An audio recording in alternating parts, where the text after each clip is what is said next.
The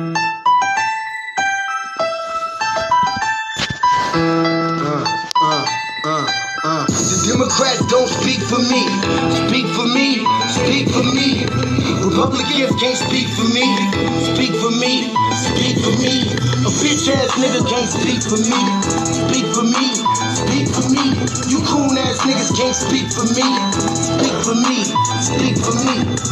Listen here, this is a fact of life. I be rapping like Nat Turner came back to life. Grab Donald Trump by the pussy, he ain't acting right. I never run from a conflict, I be glad to fight. It's a very cold world that we living in. Somebody please tell Elizabeth you're not an Indian. You just trying to con them people to get the benefit. Just another immigrant, stealing from the Indians. That's some punk ass shit and that's too lame. Now we finna step over to Andrew Yang. And you a sucker, you could never speak for black folks. Fake ass pandit, trying to get the black vote. The Democrats don't speak for me. Speak for me. Speak for me. Republicans can't speak for me. Speak for me. Speak for me. A bitch ass nigga can't speak for me. Speak for me. Speak for me. You coon ass niggas can't speak for me. Speak for me. Speak for me. You know your boy be high off sativa. Kamala wasn't popping, so we said bye, Felicia. She ain't had a right policy. We ain't trying to meet her. Y'all can take Biden too. Bye. We don't need him. We don't need Roland Martin or that coon Al Sharpton. Didn't need Cory Booker from the start, man. I don't fuck with police and no snitch. You know I'm coming with the heat when I spit it. The Democrats don't speak for me. Speak for me. Speak for me. Republicans can't speak for me. Speak for me. Speak for me. A bitch ass nigga can't speak for me. Speak for me. Speak for me. You coon ass niggas can't speak for me. Speak for me. Speak for me. If you ever go to court and this is your luck, try not to get fucked by Benjamin Crump. I know it's hard. You and I go is hard. But who the fuck is Amy Cloak? Put her picture up on the bullseye and start throwing darts. People cut our organs out our bodies, that's a stolen heart. They can't save us from the flood like Noah's Ark. Black lives always matter, we finna go for ours. So then we savages, we don't need to pot the piss. Mike Bloomberg can suck dick with that stop and frisk, bitch. You ain't speaking for us, we don't know you. Bernie Sanders, they get your funky ass on too. The Democrats don't speak for me. Speak for me. Speak for me. Republicans can't speak for me. Speak for me. Speak for me. A bitch ass nigga can't speak for me. Speak for me. Speak for me. You coon ass niggas can't speak for me. Speak for me. Speak for me.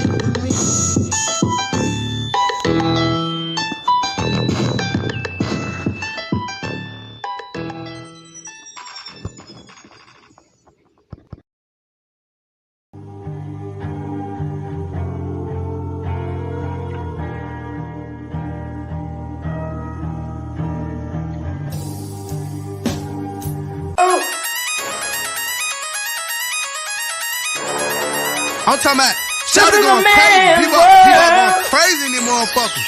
Run that shit back, man. But it's nothing about a woman holiday.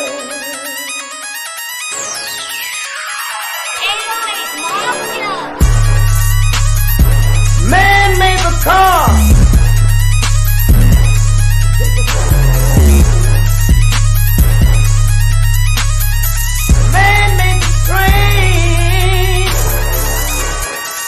Carry the heavy load. Man made the electrolyte to kick us out of the dark. Man made the bump for the water like the 7 millimeter.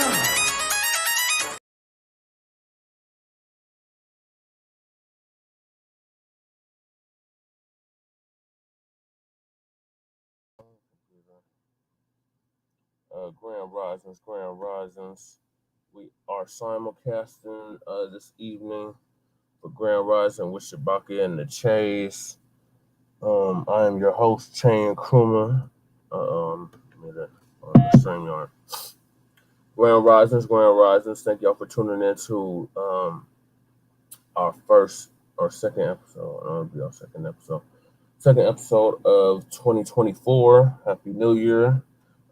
Thank y'all for sticking with us. We've been having technical difficulties for over a month now with Blog Talk Radio. So it looks like Blog Talk Radio's finally got their act together. So please call in to Blog Talk Radio. The number is 516-418-5996. And press 1 and you'll be live on the air. And we're just having an open mic discussion about the upcoming events of 2024. So this is a big year, Black family. We have both the Democratic and the Republican National Conventions occurring this year, as well as the presidential election in November. So we are looking at a repeat of 1968, Black family. So you know what that means. Burn, baby, burn. So shout out to Deacon and Twin. Yep, man made everything. Yep. So I think Lady Che and Shabaka are asleep right now. They have been sent the link. So please call in, Deacon and Twin. If you want to call in, you can. I said the number is 516-418-5996 and press 1 and you'll be live on the air. So this is episode 2 of season 8. We are now in our 8th season of Shabaka's Black Experience Enhanced. Shabaka's Black Experience Enhanced is based off the 50th anniversary of the original Black Panther Party for Self-Defense, which was created in Oakland, California in 1966, October 5th, 1966 to be exact. It's not working. Lady Chase says it's not working. It's not working.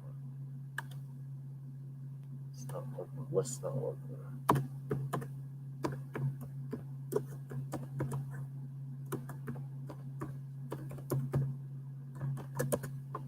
Link is not working. That doesn't make any sense.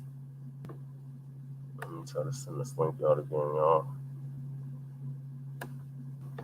So yeah, we're waiting on the Joe Gibsons and the Sargents to call in. You know, we haven't been able to chop it up with them for over a month. This Blog Talk Radio has been giving us all these difficulties. What do you mean it's not working? So it won't let you call in.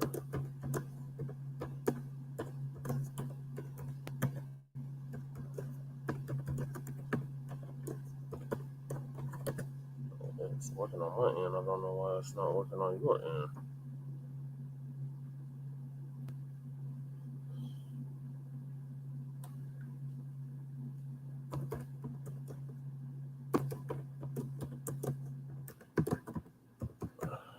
Sorry, y'all. Everybody waits till last minute to message me. Go on at the same time every Friday. So yeah, please call in if it allows you to. If Lady Chase so much not letting people call in. For the longest we've been getting this, we've been having technical difficulties. We are working on these technical difficulties. And today was the only day we didn't have that issue, so I don't know why it's not letting her call in.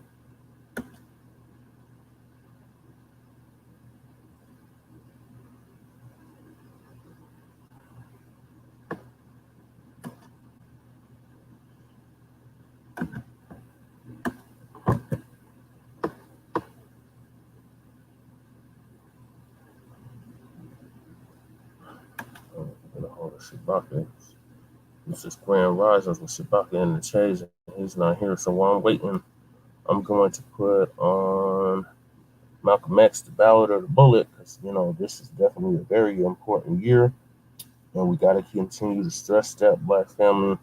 Any politician that wants to seek your vote, demand something tangible for your vote. So I'm going to put that on while we're waiting on everybody to get in the studio or to call in.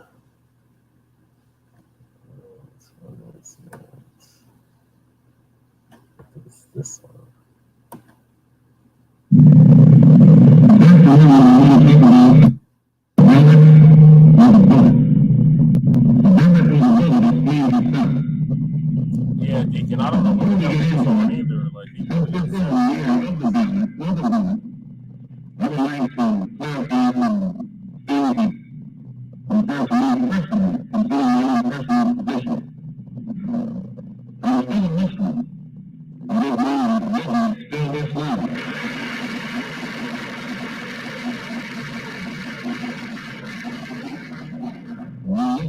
this one. I still credit Mr. Muhammad for what I know and what I am. He will never open my eyes.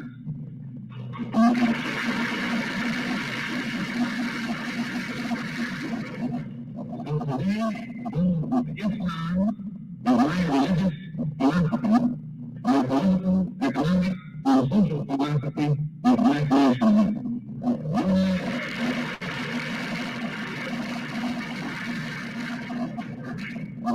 If we bring this religion, we have differences, we have arguments, we'll never be able to get together. But if we keep our religion at home, keep our religion in the closet, keep our religion between ourselves and our God, when we come out here, we have faith that's common to all of us against the enemy who is common to all of us. Whether you are a Christian or a Muslim or a Muslim, we all have the same problem. They don't hate you because you're a Baptist, they hate you because you're black.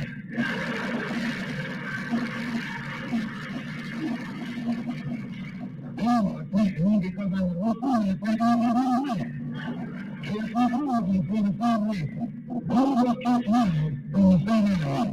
We're all in the same bag, in the same boat. We suffer political oppression, economic exploitation, and social degradation. All of them from the same area. The government has failed. You can't deny that. Anytime you live in the 21st century and you're walking around with the mission overcome, the government has failed.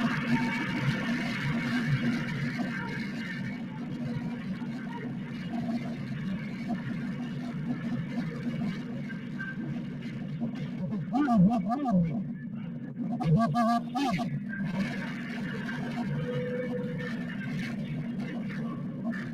Today is time to stop trying and stop winning.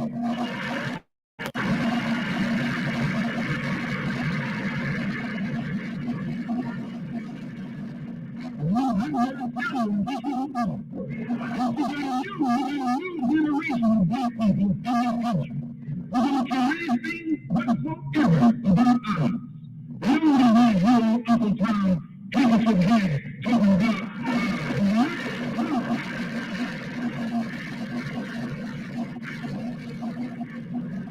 what is a new generation. If they're going to black men, and find all the career and start getting on to finish 800 million Chinese.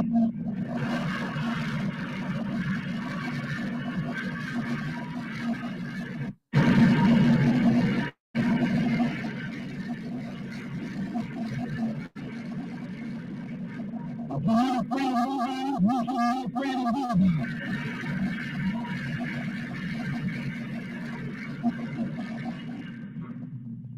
Well, I don't think I was doing things.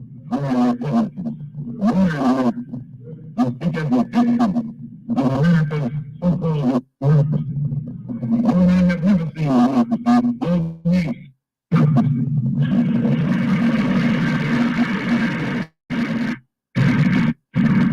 we don't see the American dream. We've experienced only the American nightmare. The generation that's coming up now can see it. And are not afraid to say it. If you go to jail, so what? If you got in the border in jail.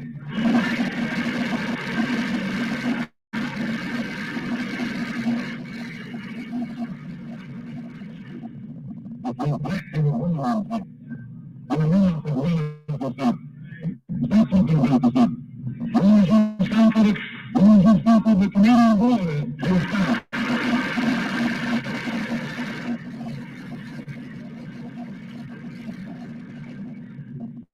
This is why I say it's the ballot for the vote.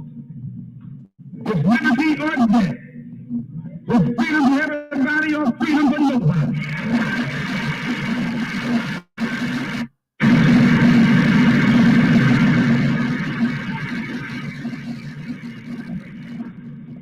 America today finds itself in a unique situation. Historically, revolutionary.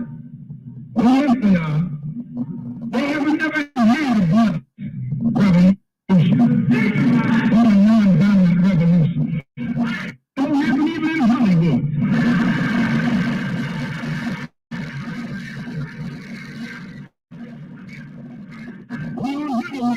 you must keep loving your enemy. And you don't have a revolution of breaking the cycle of exploitation of injury. Revolution is over time system. Revolution is a time system. The revolution is bloody. Position. She's the only country in history in a position actually to become involved in a bloodless revolution. All she's got to do is give the black man in this country everything that's doing. Everything.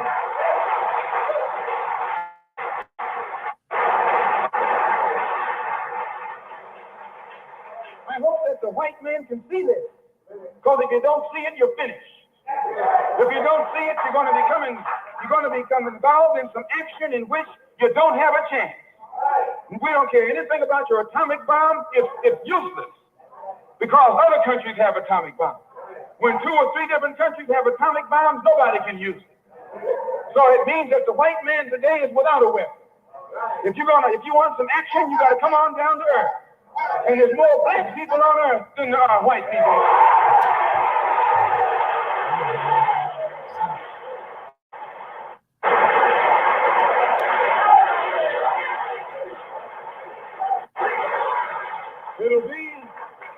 It'll be the ballot, or it'll be the vote. It'll be liberty, or it'll be death. And if you're not ready to pay that price, don't use the word freedom in your vocabulary. Right on, Malcolm X. Appreciate you. Deacon, I don't know what the hell Black Sun was on last night or yesterday. That was ridiculous. He really upset Lady Che and Shabaka with that nonsense. Talking about you need to have dark-skinned black people's permission to talk about black power, black empowerment, or anything black. Like the audacity. Like you only black when it's convenient. I'm black 24/7, 365, 7 days a week. I don't know why he did that nonsense, but yes, shout out to Malcolm X, one of our true warriors, true revolutionaries, definitely for his time. And his message still is very much relevant in 2024. So nobody's still not got in the studio. Nobody's called in.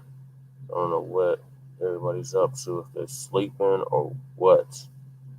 I'm waiting. I'm going to put on another clip. It's my favorite clip from Malcolm X, and that is the house nigga versus the field nigga. And that was on full display yesterday on the Arena Uncensored. To understand this, you have to go back to what young brother here referred to as the house Negro and the field Negro, back during slavery. There was 2 kinds of slaves. There was the house Negro and the field Negro. The house Negro, they lived in the house with master. They dressed pretty good. They ate good because they ate his food, what he left. They lived in the attic or the basement, but still they lived near their master. And they loved their master more than the master loved himself. They would give their life to save their master's house quicker than the master would. The house Negro, if the master said, we got a good house here, the house Negro said, yeah, we got a good house here. Whenever the master said we, he said we. That's how you can tell a house Negro. If the master's house caught on fire, the house Negro would fight harder to put the blaze out than the master would. If the master got sick, the house Negro would say, what's the matter, boss? We sick. We sick.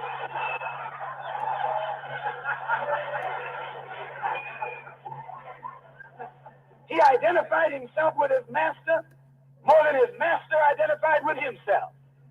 And if you came to the house Negro, let's escape. Let's separate.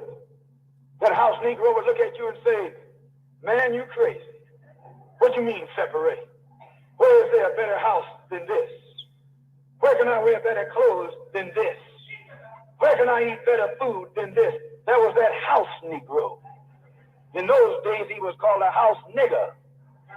And that's what we call him today because we still got some house niggers running around here.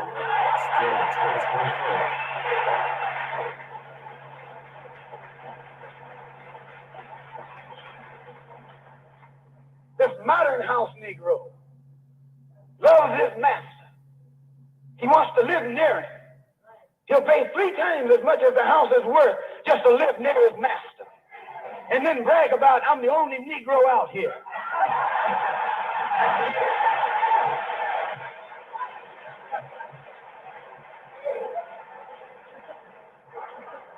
I'm the only one on my... I'm the only one in this school. You're nothing but a house Negro. And if someone comes to you right now and say, let's separate, you say the same thing that the house Negro said on the plantation. What you mean separate? From America? This good white man? Where you gonna get a better job than you get here? I mean, this is what you say. I ain't left nothing in Africa. That's what you say, while you left your mind in Africa.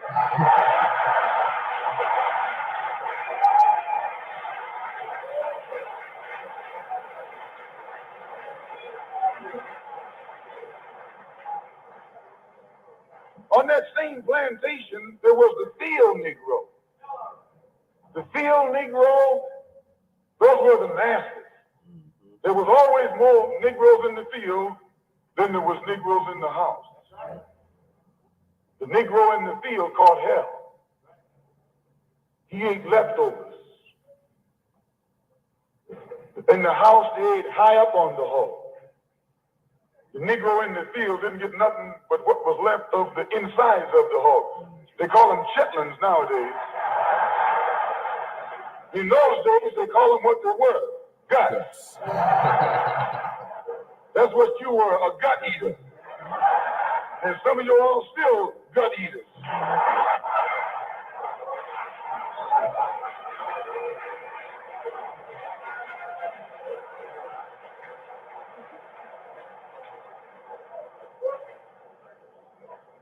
The field Negro was beaten from morning till night. He lived in a shack, in a hut. He wore cast-off clothes. And he hated his master. I say he hated his master. He was intelligent. That house Negro loved his master. But that field Negro, remember, they were in the majority. And they hated his master. When the house caught on fire, he didn't try and put it out. That field Negro prayed for a wind, for a breeze. When the master got sick, the field Negro prayed that he died. If someone come to the field Negro and said, let's separate, let's run, he didn't say, where are we going? He said, any place is better than his.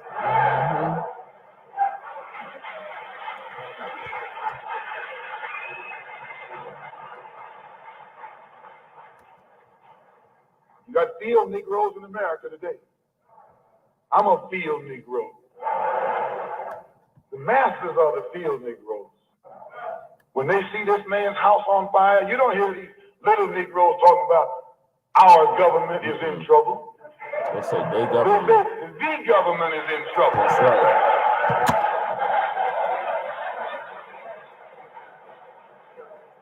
Imagine a Negro, our government.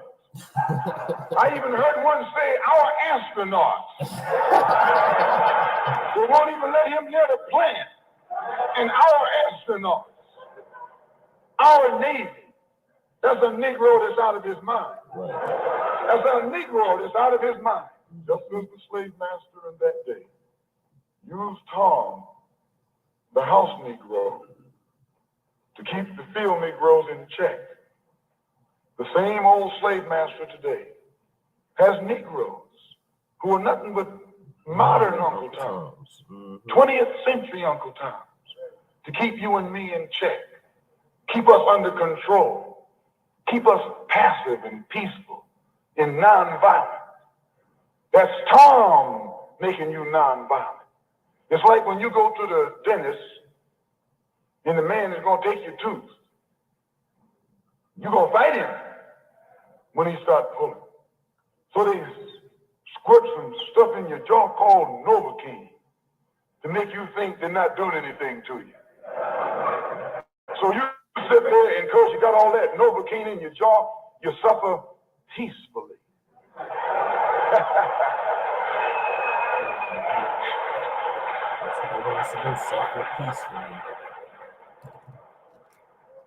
Blood running all down your jaw. And you don't know what's happening. Because someone has taught you to suffer peacefully. The white man do the same thing to you in the street. When he gonna want to put knots on your head and take advantage of you and don't have to be afraid of you fighting back.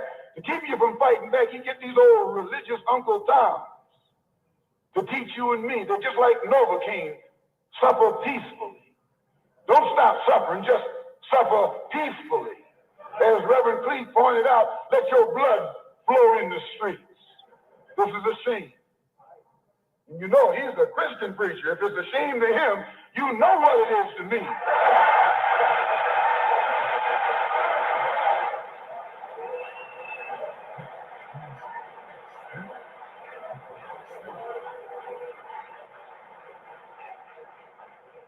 There's nothing in our book, the Quran, as you call it, Quran, teaches us to suffer peacefully.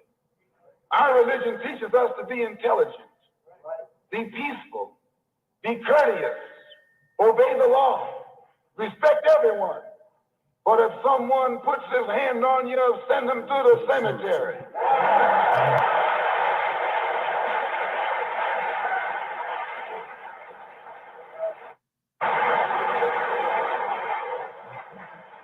That's a good religion. In fact, that's that old-time religion.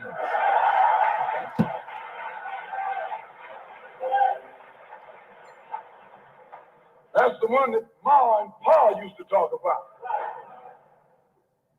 An eye for an eye, and a tooth for a tooth, and a head for a head, and a life for a life. That's a good religion. And then anybody, no one resents that kind of religion being taught but a wolf who intends to make you his meal. This is the way it is with the white man in America. He's a wolf, and you're a sheep. Anytime a shepherd, a pastor, on StreamYard, so teach you and me chime in. It's about 30 minutes not later. to run from the white man. And at the same time, teachers don't fight the white man. He's a traitor to you and me. Don't lay down our life all by itself. No. Preserve your life. It's the best thing you got. And if you got to give it up, let it be even Steve.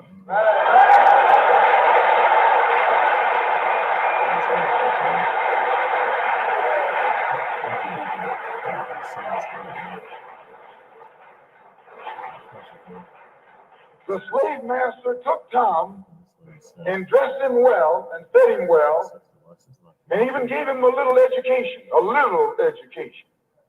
Gave him a long coat and a top hat. All right, greetings, Lady Shay, Grand Risings. Should I stay on the blog talk or should I hang up? What should I really do here in this situation? Grand Rising, everybody, or Jesse, where's the black cat at? He's asleep. I don't know where he's at. He must be asleep. I done called him and messaged him, but we're just streaming on our platforms, but we got Deacon and Twin in here. Yeah, but what I'm saying is, are we still live on Blog Talk? Yes. Okay, so we're just all right. Well, Grand Rising, Black Valley, Blog Talk listeners, and Grand Rising to the people on in the chat on the StreamYard. Yeah. So go ahead. Well, I'm sorry late. Sorry, late situation. I was just playing some clips from Malcolm X, and so you or and Shabaka got in the studio. He ain't here yet. I know. So it's an open mic discussion show. So Okay. Deacon and Twin said they don't know why Black Son did what he did yesterday. What are you talking about? You was talking about it in there. Why? Why? Yeah, why? He said, "Was Shabaka still upset?" Shabaka, because Shabaka upset. I would say this. I would say I don't know. I don't think Shabaka heard the shit that I heard prior to me popping on. So I don't know. And it's all right. We as light skinned folk gonna just move around and move past it. We see how we see how we seen and we should just be used to it as we were told, dealing with colors and all kinds of animosity. And then sometimes, they just get it gets, too empowered for this light shade. So I don't know, I don't know how Shabaka feel, but I don't know if he heard the same shit I heard before before me popping on. I didn't know all the other shit happened till after the fact that I got on. So I got on like kind of late. And when I went back and was just replaying the episode, so I like to I just be clicking on shit, like to go over my stuff, so I caught the very beginning for like the first 18 minutes, and that was all I needed to hear. So that was enough. So I don't think I think if Shabaka would have heard the first 18 minutes, I think he would have got on. He wouldn't have allowed that to happen. He wouldn't have allowed any of that to happen because that was a lot. So I didn't know. I didn't know when I popped out. If I would have known all that, I think I wouldn't have been so polite, so nice. Because I didn't know what was going on, just popping on, and to allow all of that just because I felt like it needed to get out the system. I never have that. I don't do that. I'm better than that, and it's not my fault. It's not my fault. I know I'm much more codified and better than all that shit. So yeah, if Shabaka would have heard it, I think he would have felt the same way I feel. And better to just be polite and keep it pushing. Act like just let's move past it. That's what we got to do. Ain't gonna stop. It ain't gonna stop the empowerment of the people. It's not gonna stop just because some feel a certain kind of way. It's not our fault, that we just on our shit like that. It's a bit thankful because it's a powerful thing to be able to reach Black people and wake them up and help them get empowered. It's a very fucking powerful thing. And the people that don't see that and they're Black and they don't see the good shit that we do trying to wake them up so they can get on code and do the right things. You know what I mean? That when Black Son was talking about just let it go. I think that's a shame for them. It's a plight on them that they don't see the work that we do that they're not doing. And so, we can't allow that poison to stop the movement of Black people, the betterment of Black people. Hey, there's some that are just like that, and then there's us. You know what I mean? Some that feels the kind of way, and then there's us. And I of course it would bother somebody. I'm a girl, and the only girl that was there yesterday. And I felt like I held it down as much as I could, fair skin and all. Riding with your lips. Keep talking, lady. Shabaka's calling me. Is Shabaka calling me? Calling me now on the radio. Yeah, he said he's calling in. Power. He said he's gonna call in on Blog Talk. Where is Joe Gibson? I don't know. I don't know where Joe Gibson or Sarge is at. Nobody's even in the chat. I guess a minute, man. You know they usually On the pop blog in. talk. There's people on the chat on StreamYard, but there's nobody on the chat on blog talk. Okay, here's Shabaka. We're good. MD, Deacon, Twin. It's good. And Grand Rise and Shabaka, I'm in the studio too. Grand Rise and Shabaka. Mm-hmm. And we're Grand streaming. Rise, we're all in the studio now. Shabaka, would you want me to extend the show since you're running like 30 minutes behind? Okay. Did you want to go? Okay, good. I want you to do it now. Extend the show. Brother check. He wants to know if you want to. Yeah, go ahead, Jesse. Yeah, I could hear you. Do you want me to extend the show since you're running like 30 minutes late? Yes. Yeah, if you can, yeah, and appreciate you, man, getting it up there, man. You know okay, so we're simulcasting on StreamYard and Blog Talk. We're not on the arena, but people from the arena are over here in the StreamYard. We're streaming on Facebook. We're streaming on my Facebook, the Frontline Black News Facebook, Shabaka's Black Experience Enhanced, the group page, the group. Yes, sir. The RBA on YouTube, Frontline Black News on YouTube, and my personal page on YouTube.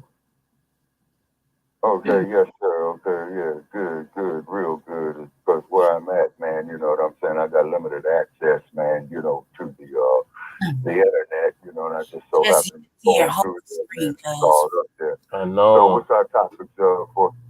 Yeah. You put the open mic discussion, so what happened yesterday? I'm done, man. Black Sun and I want to move past that. Can we do something else? Can we go somewhere else? Like, there's a lot of shit that happened yesterday. Yes, Lady Tay, can I fill in Shabaka? So prior to that, I was playing clips from Malcolm X. I played the Ballad or the Bullet, and then I played the House of the Field Negro, and then Lady Tay jumped on. Yeah, I was late, Shabaka. My fault. It's all good. It's all good. I had an emergency at the house. Black Son, you know what I'm saying? I feel sorry for him, man, you know, because he chose to go that route. Mm-hmm. You know what I'm saying? But I don't hate the dude, and I really don't care if he hates me or not, but I don't hate the dude. If anything, man, I feel sorry for him because there's part of what Dr. Marimba had stated in regards to the Ma'afa, which is a disaster so bad it's beyond description. Mm-hmm. And then also, too, the dump as in human shit. And we want to make that perfectly clear. Perfectly clear. They're talking about kicking his ass off of 2 more state ballots. You know what I mean? Oh, which states now? Situation. Okay, I think Rhode Island is considering it. Okay, wait a minute. It was another state in the east as well, too. I don't know if it was Maine or Rhode Island, but I do know that there was one in the far east. Oregon is considering doing it as well, too, but the state of Oregon, that there could go either way. You know what I mean? Because there's not too many of our people up there in Oregon except for Portland. That's it. You know what I mean? Yeah, and you might have a few of them, you know, down there in Bedford, you know, and that there's what that's up in the Pacific Northwest. You know, why man Jay Dizzle used to be. You know what I'm saying? So a shout out there to him. Yes. Liberated money. You know, he's caught up on that color schism shit. You see what I'm saying? And the whole part about it is when people come with that bullshit, you know, they're gonna sit up there and talk about how much they love Huey Newton and Malcolm X. You know, but it's all part of the Ma'afa. And the Ma'afa is Dr. Marimba. There's a disaster so bad it's beyond description. I have you muted on the blog talk. Can you hear her, Shabaka? Can you hear Lady Tay? Can you hear me? Can you hear me, Shabaka? Yes. So can I get off of one or the other? Because I'm talking on the StreamYard too, and it's kind of like echoing. So you want me to stay in the studio, or what? Because I think everybody can hear me through the studio. Hold on a sec. Let's do a test real quick, okay? Let's do a test. Okay. All right. Hold on a sec.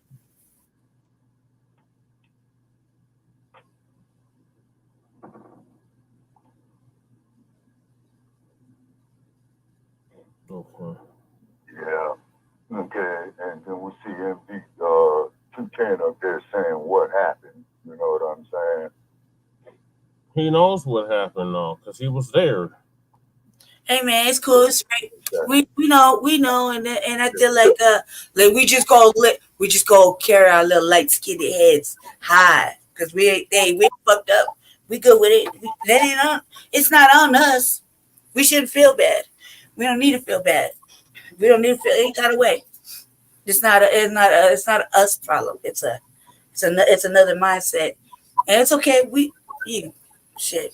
Pray for you, bro. You already like keep you in our thoughts and prayers. It's cool. We all. I'm over it. I'm over it. I'm over it. Like everybody said, me, seduction doll, should not be uncomfortable with the colorism that happens to me on a daily basis, and then the shaming that goes along with my fucking black empowered self. I should be used to it. That's what I was told. I need to be used to it. So I'm cool. I'm used to it. Look, smiley. Y'all can take that to camera. I would, but my hair messy. But that's just it, though, lady. See, all that there is all part of the Ma'afa. Dr. Maruga stated with the disaster so bad it is beyond description. But the part that really kills me is that people who get on that colorism shit, okay, they want to sit up there and praise Malcolm X and Huey Newton. And then not to mention the fact, on colorism, okay, there was a dude by the name of Adam Clayton Powell who was kicked out the U.S. Congress, okay, who was a light-skinned black man because he embraced the concept of black empowerment. Thurgood Marshall, too. And keep in mind. Mm-hmm. Yeah, exactly. There you go. I'll say this though. I will say this though. I'm a lady, and I keep it. I'm gonna be a lady. I would say this though. It is so foul to me that a man can talk to me. My man is around and talk to me like I gotta ask him for permission to be in my black supremacist self, or to be black empowered, or be anything, when that is the most disrespectful.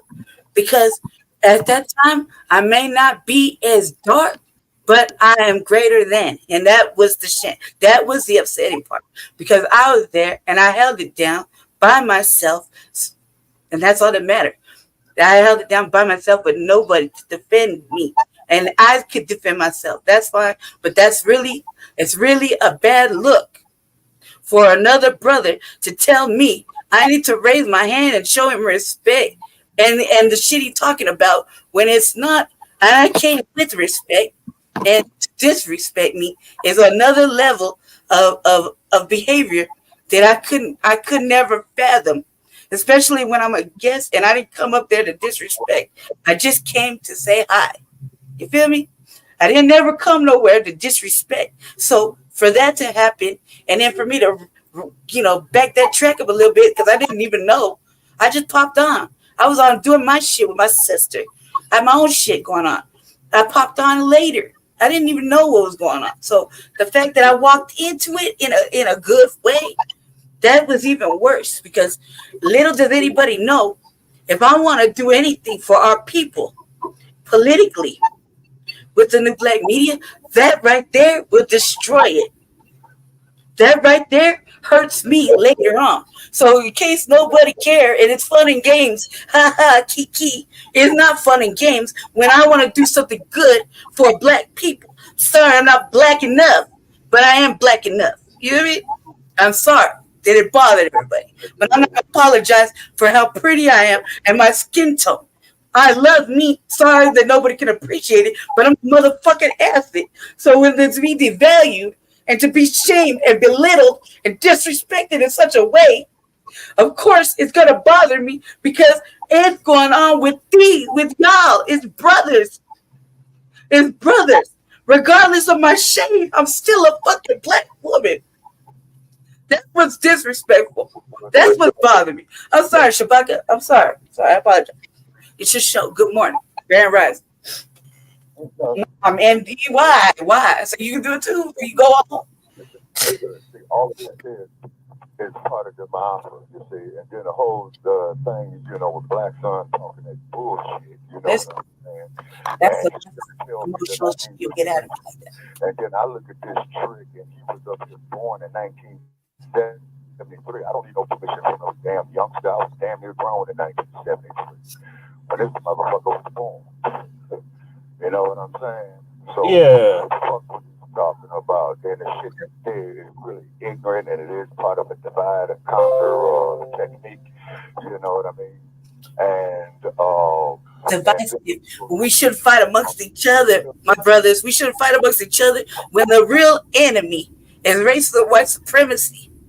It should never be shame the light skinned and brought because she's empowered and she feel like standing up for the right shit, which is us. Excuse me, more melanated people. Okay, I'm not gonna apologize for being who I am. I should never have to. and as well as these lady chairs, because like I said, when they book us into the county jail, you know what they're saying? They got your ass black. When they come up there and The arrest me, I'm black. every black man is in jeopardy. Mexicans So call I me Mate. for county, you know what I mean? And Whites don't even they speak to me. just, So like, talking about just like everybody else. be an agent. Yep, I can't. I'm not gonna apologize for my good looks.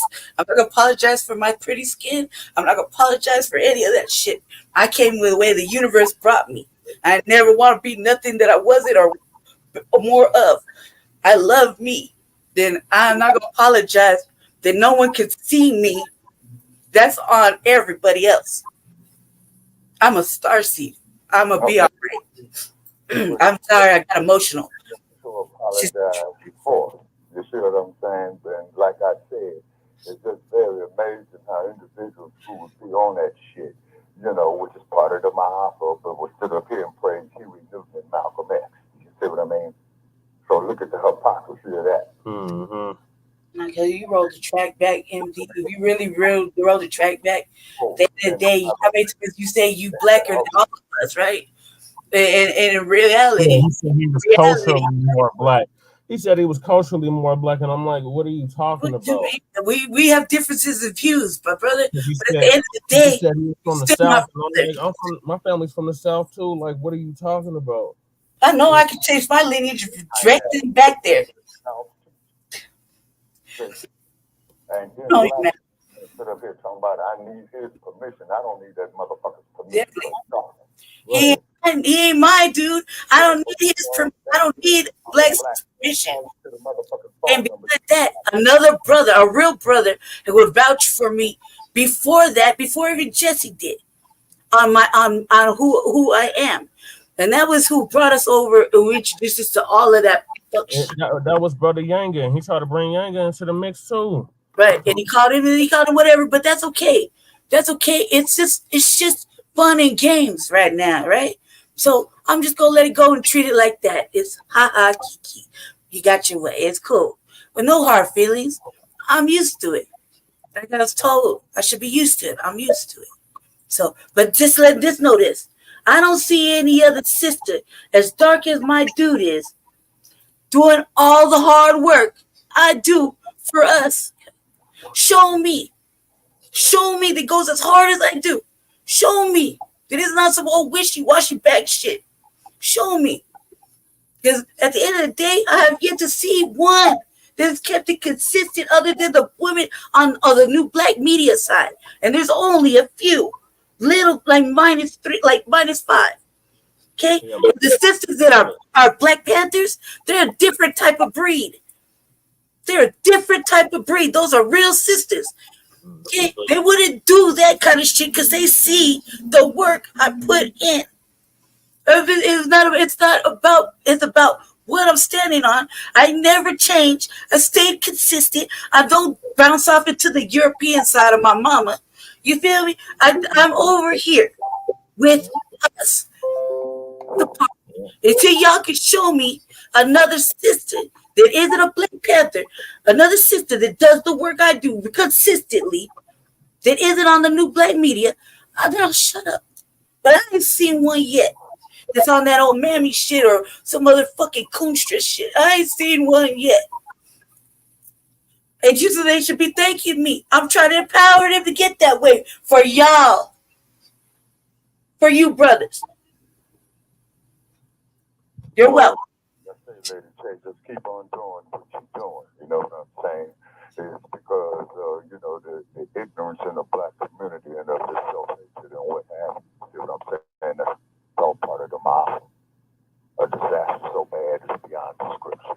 See what I mean? And then the cold part about it, too, I just find it kind of ironic that people's on this colorism shit. They're going to sit up there and praise Malcolm X and Muhammad Ali. You know what I'm saying? I thought like that. I don't know who that king, who the fuck is. But who he is, he don't speak for black supremacists, real black supremacists. The real black supremacists are cold. We a different type. We a little strong. You know what I mean? But he don't speak for us. He's not my type. You know what I mean? But that don't mean nothing. And you can like whoever the fuck you like. But when you start to be as disrespectful as that was with my dude in the room, it just puts him in a different kind of space. You feel me? And that's what's wrong. Yeah, that's exactly, Deacon. He don't speak for us. Situation he for himself. Like he don't speak for us. You know what I mean? Like, it's fucked up because he as a man, he wants to build his channel. He wants to build with you brothers, right? And I should let him build. I'm not stopping him for building, but it ain't for me. And if I know I felt that way, I'm pretty sure Shabaka I didn't even know if he heard the shit. But I knew if he did, he wouldn't have let that happen. Because he's a man. That's a man over there. Well, that's why he did it so early in the morning so Shabaka couldn't get on. As I said, that's the universe, Shabaka. 5 o'clock in the morning. Shabaka couldn't get on. I'm like, why would you do this way early in the morning where nobody can get on? And the people they can't even get on because it's so freaking early in the morning. I didn't want to be woken up to that shit. Yeah, I woke him up. I was doing my show. And I was on with my sister. My sister, loud and ratchet. I was a little retired. She's from Louisiana. But she's dark as Jesse. Right? Her mama, red bone. 2 shades darker than me. Right? I'm like, man, like, I was over there bullshitting on my show with her. I didn't even know it was going down. I walked into it all nice and shit, polite, even apologized. Well, like I said, okay, there ain't nothing to apologize for. Okay, now keep in mind, this is why I'm always saying, for people to check out a movie they made in the year 1957 called Band of Angels. Okay? Right, you would have qualified for the auction block. Malcolm X would have qualified for the auction block. If you knew him, would have applied for the auction block. Goddamn, Cleaver's wife. Yep. She would have applied. Kathleen Cleaver would have. I met Kathleen Cleaver.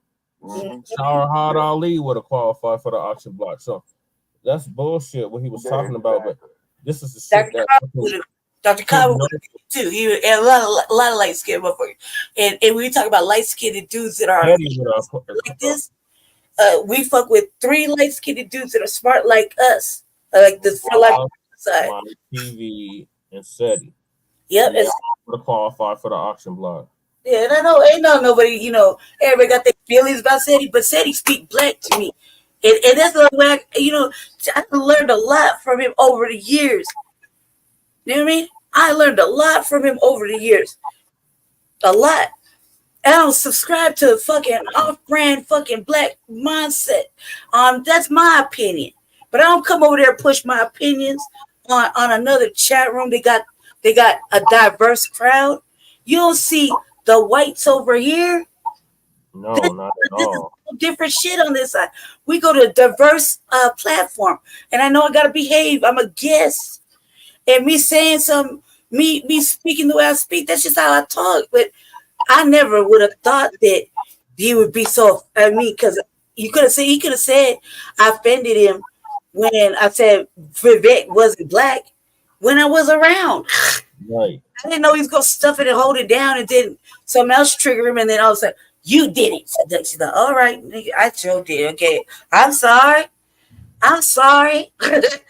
I'm sorry. Yes, sir. I'm sorry. You know what I mean? Come on now. You could have said that when I was on the platform, being live and fucking talking shit and say, yeah, you know, whatever. I understand where everybody coming from. You allowed to like the Trump options. You know what I mean? That's how they push in the narrative. Of course, black people are gonna go with that right now because they seen him close the border. They seen him put the fucking DACA kids in fences and shit. They seen that. So yeah, of course it's gonna speak to the inner Trumpy. Okay, I get it. I get it. I ain't taking it away. Like I said, it sells itself like drugs and pussy. I get it. You know what I mean? But at the same time, that you know what I mean? That's just a little different. But I don't go in there disrespecting. If anything, I'm laughing, I'm clowning around. But if I upset the balance, I apologized. And I meant it. You know what I mean? So for it to carry on prior to me even showing up, like 18 minutes in the first start, I stopped at 18 minutes because that was enough. You know, that first 18 minutes, I was like, whoa, I wish someone would have warned me. And I wouldn't have walked in all kind and happy and like, hey, what you talking about? Whoa, what happened? Whoa, okay, so oh, shit, for real? I'm sorry. But he isn't. Yeah. And I was giggling. I thought he was just kidding. I played that first 18 minutes, and you hear the tone and the anger and the aggression that he was talking. That was serious. He was serious. I didn't know that. You feel me? I didn't know he was holding on to that, whatever triggered. I didn't know that. You listen to that first 18 minutes, cuz is really angry. I didn't either. I didn't get on until like fucking 30 minutes. I didn't even know. I didn't know. I just popped on. I was cruising the internet after my show, looking for Professor Black Truth, because that's the morning thing. That's the morning thing that we do. Every morning, Professor Black Truth come on, except for on Saturdays. Sundays. You know what I mean? That's what I was doing. It was early. I thought Jesse went to the restroom. I didn't know he was in the front room. I'm in the back. I didn't know he was in the front room. And I just popped on because I seen the title. That's the only reason I just popped on. Ain't nobody. He think he was joking, but he can be an asshole, and that was definitely some asshole shit he pulled yesterday. But I didn't know. Like I said, I feel sorry for the brother. You know what I'm saying? And like I said, and I was saying, Jesse has to build the channels for Shabaka's Black Experience in the Frontline Black News. You know what I mean? He has that. That's the goal. Our goal. We have goals, and the goal is to build with the brothers. You know what I mean? Jesse had a goal to build with you brothers. So we can't stop that just because of a bad. We'll call it a bad day. I ate that. We'll call it a bad day. Hopefully, he got out of the system. You know what I mean? He's been holding that in for a while, and he was like, "Yeah, I seen another show, and I just had to address this." And I was like, "What the hell are you talking about?" Oh, I don't know what show you see because hey, look, you know, this is the thing. Everybody could get a hold of me on Messenger. Message me. If I offended you, I'll apologize. If I upset your feelings, I'll apologize. I'm a real motherfucker like that. If just show me how I did it, and show me how I was wrong. You know what I mean? Hey, you ain't got no issue. I ain't even gonna argue. I just say I'm sorry, and I won't do it again. If it's like that, but you reach out before you do something that's gonna be detrimental to my fucking career later on. Because what it looked like is it looked like I'm getting attacked, right, by some off-brand shit, some shit that would be considered coonish to the most, because I'm trying to get on with politically later on in the future. That's exactly why I said on that show, black is more than just a color; it's a mindset. Right, and I'm trying to do some real shit right there. I'm trying to do some real shit, like really for our people. And it's gonna be political. Like you gotta be on point. Not only just for black people, but in order to change the bullshit we're going through, and my goal is only black people, I gotta be cognizant of all of that before I put myself out there, because it'll be that punk ass shit that's going on right there where somebody has to demean me and I don't even know. So you get away with it's like going into a fight and somebody hits you like 20 times before you even had a chance. You feel me? And I didn't have a chance. I didn't know. And I just like polite. So then I goofy. And then it looked like I'm not. You mean I gotta define it? I ain't that white bitch that had to define what woke was. You feel me? I know what black is. I know. That's why I keep asking. And it's different because that in my mind, I would have said it like, hey, use a different kind of black. But I said that before. You feel me? I said that because in my mind, this is not the black types that I would kick it with because they don't empower me. Right. It's empowering right there. I felt after that, I was like, well, that was some weird shit. Hung up the shit and just went on to cook some meal and fucking do other things. I didn't know until late, like 2:00 in the morning when I'm reviewing my work because that's how much I think the message is important. I like to go over all my work. I'm like, I get, I kind of giggle like, I said that wild shit. You know what I mean? But I didn't know that a man who was supposed to be like kind of socially friendly towards us, Shabaka's Black experience against the revolutionary agenda.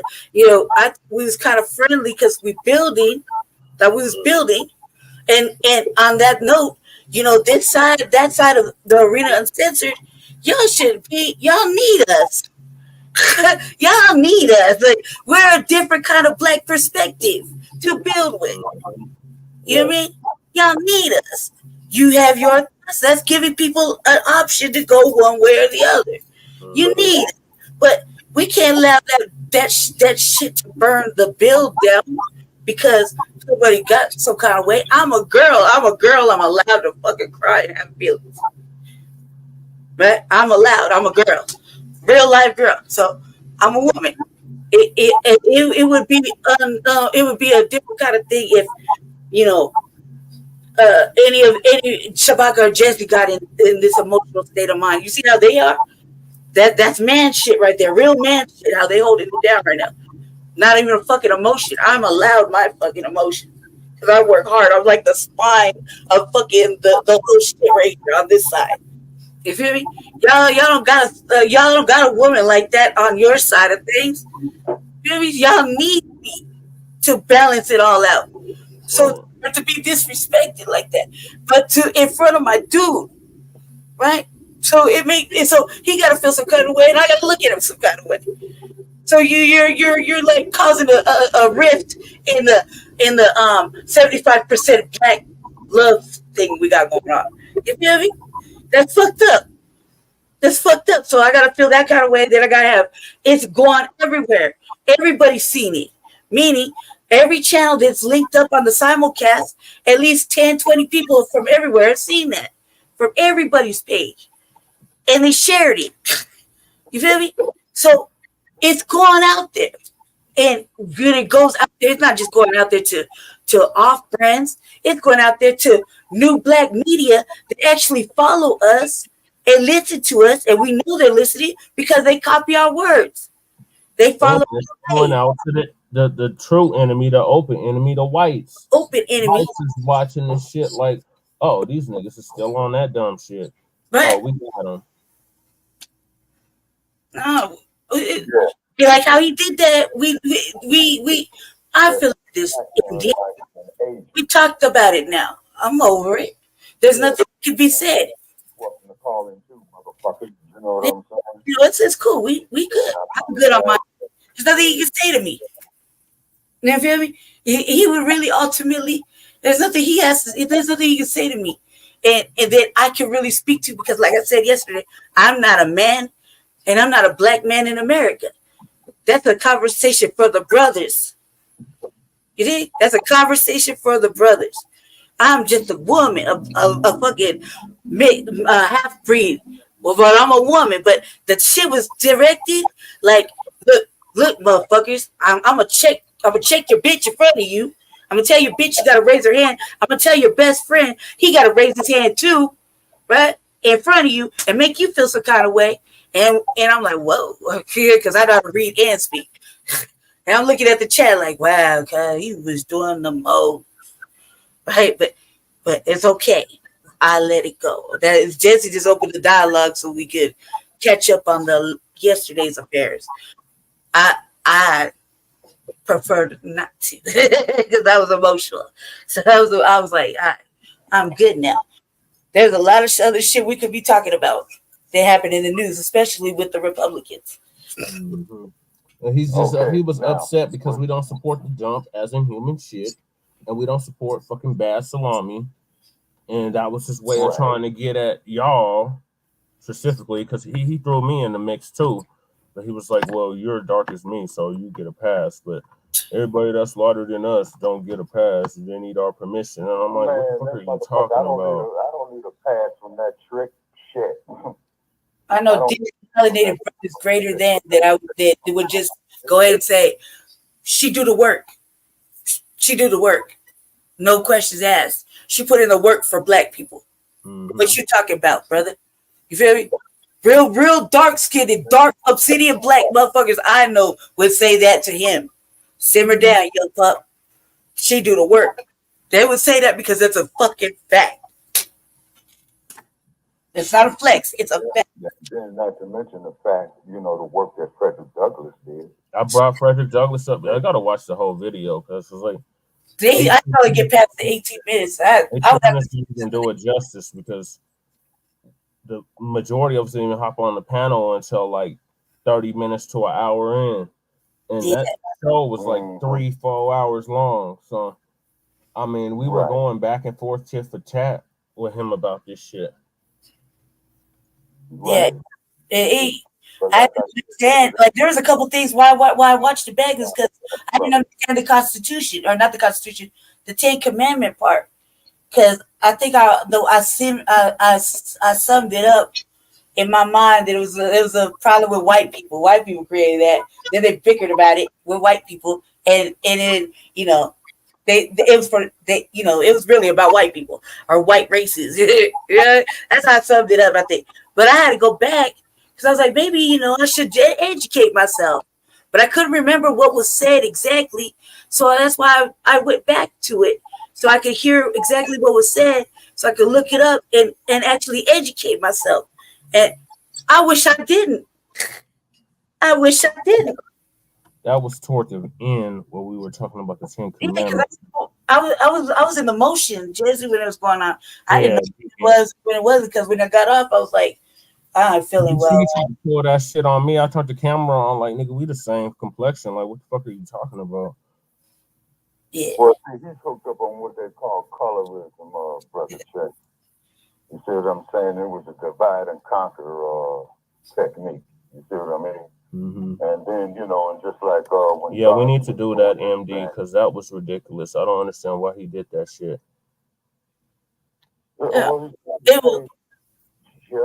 probably, like I said, I'm saying the motherfucker might be an H. He's definitely a provocateur with that type of shit. Well, either way, you shouldn't come at somebody. You shouldn't come at a girl for whatever. Even if I wronged you, bro. Like, it's cool. Why didn't you just reach out to Jesse and then I could have just apologized on the back end, because at the end of the day, it will affect me. Just like I take it real serious. Like, Cornel West is coming to town. Even if y'all don't like him, I still want to learn how to do more work so I could be better at when I do apply for running for office later. There's still some teaching there, So I feel like it will mess me up later because I'm this kind of black, socially or whatever, culturally. I guess that's what we're going with. Okay, I'm over there. I'm over here. Yeah?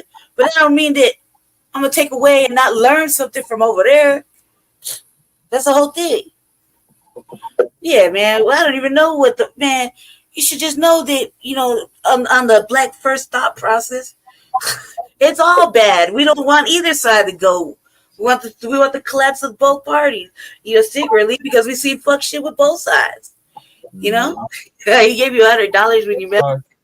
God, that's no good. I wish he'd give me $100. Nah, but I was like, he just did a little razzle dazzle. I'm gonna get him on code. You hear me? But other than that, I support it till I can't. He was mad because we keep calling the dump. as in human shit, and we want to make that perfectly clear. Right. Yeah, Right.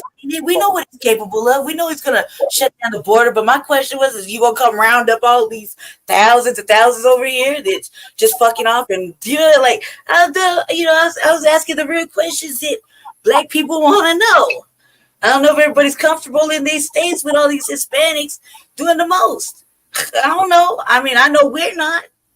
Yeah, he didn't give me $100. I met him back in 2012. He definitely didn't give me $100. Give me a book though. He could give me a book, and I asked him. Book from him though.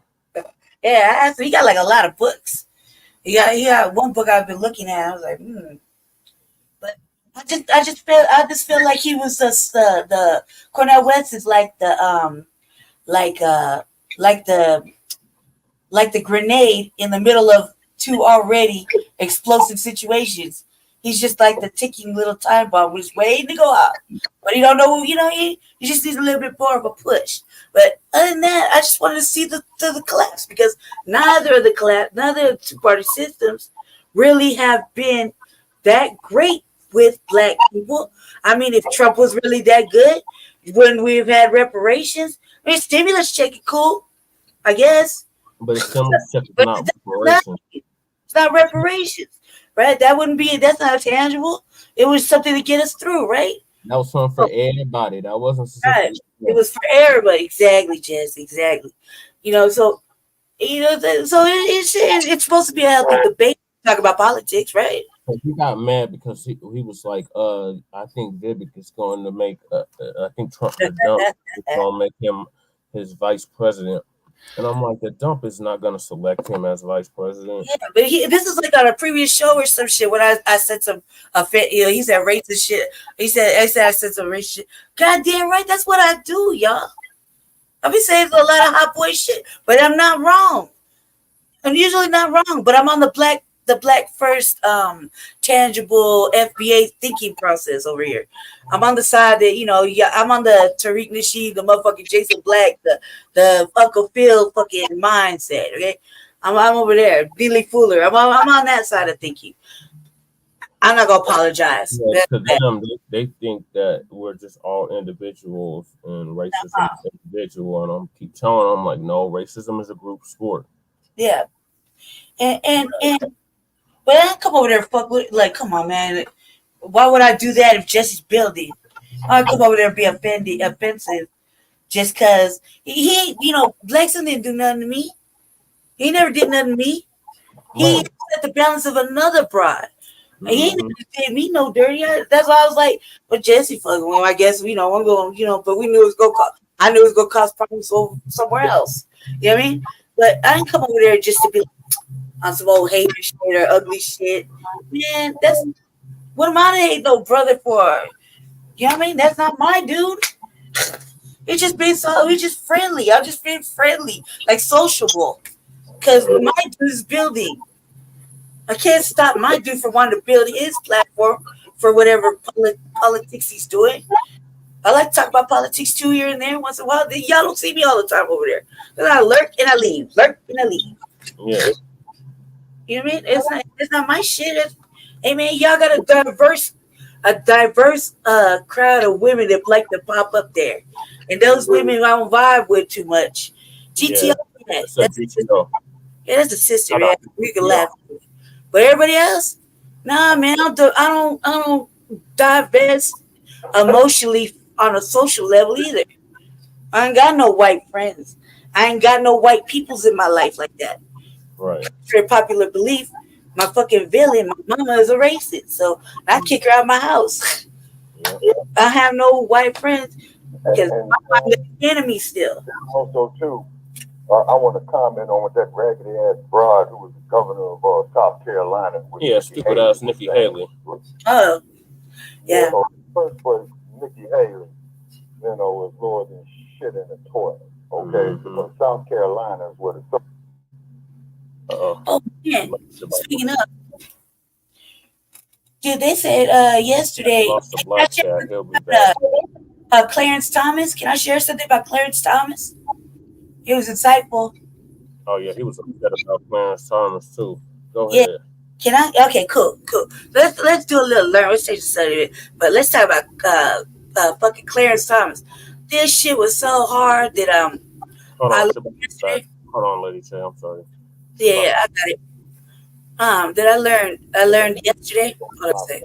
Now again, Yeah, go ahead, they're talking Shabaka. about calling restrictions to this number and all that Oh my bullshit. You God. know what Well, I'm you can saying? always jump on the StreamYard too, Shabaka, because Hey, the blog talk is ending in like 12 minutes. hey, where Joe Gibson and Sarge and all the motherfuckers that love to play with us over there? Tell them I miss them. That's Joe Gibson White. I like to mess with him. He likes it. That right there is a friendly kind of towards we know what he's done there. He likes that's Shabaka's friend. That damn cheddar anchor baby needs to quit. I like fucking with Joe Gibson, man, because he gets like he's kind of trying to stay on his shit, but I'm like, man, you the problem. Your ancestors caused this mulatto shit I got going on. Mm-hmm. Where the stars is at? I like I fucking don't know where the hell Sarge is at. I brought him up Sarge. earlier. I said, where the hell you at, Sarge? Yeah. Gibson. Yeah. Sorry, where's where's our usual peoples? I was kind of happy that Blog Talk was working today too, because I was telling my friend, I was like, man, Blog Talk been giving Black empowerment a hard time. Well, I like them on. I said, y'all should be ashamed of yourself. Y'all had been having technical difficulties for over a month, and y'all ain't done nothing to correct it.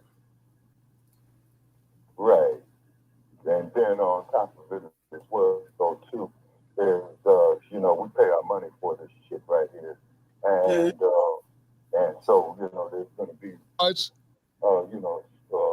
some legal shit, man, that's gonna go on with it as well too, because like I said, Yep.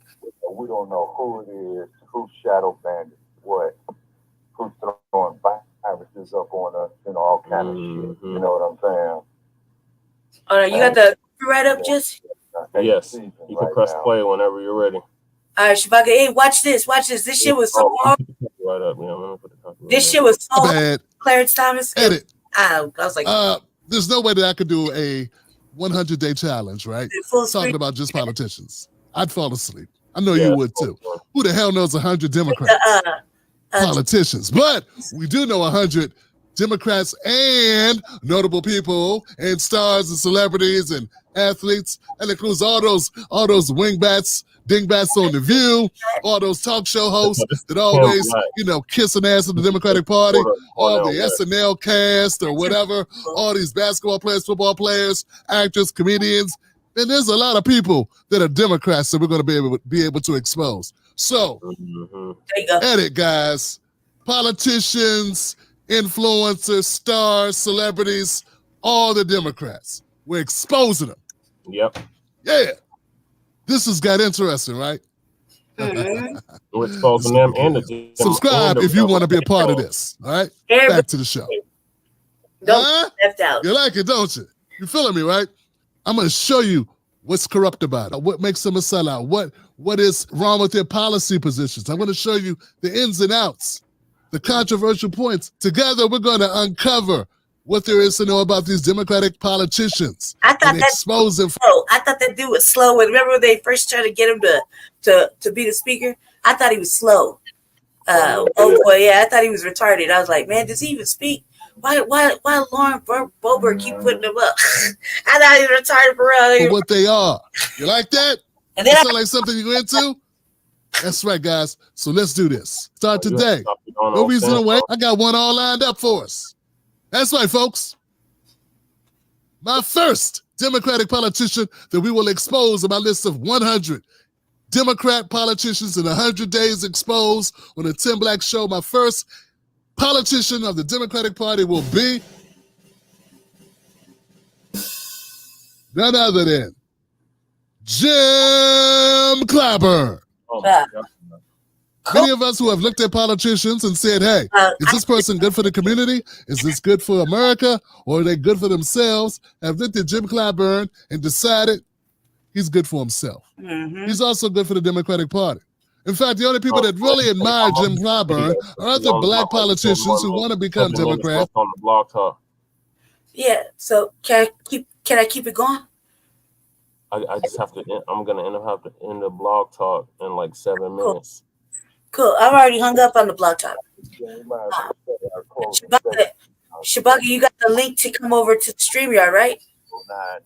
Yeah, Shabaka, I sent you the link for the StreamYard, so we can keep it running on the StreamYard. Well, y'all can keep it running on StreamYard because I got to get ready for this damn meeting with the Unity Party. I got it. Wow. Oh man, I miss the Unity Party meetings because I miss when they used to beef. Like, you know, they had their little beefing moment. That was entertaining. All right, I got access to it. Yeah, am I where? Yeah, so I got access to it. I can stop it, right? The StreamYard if I need to. Let's see.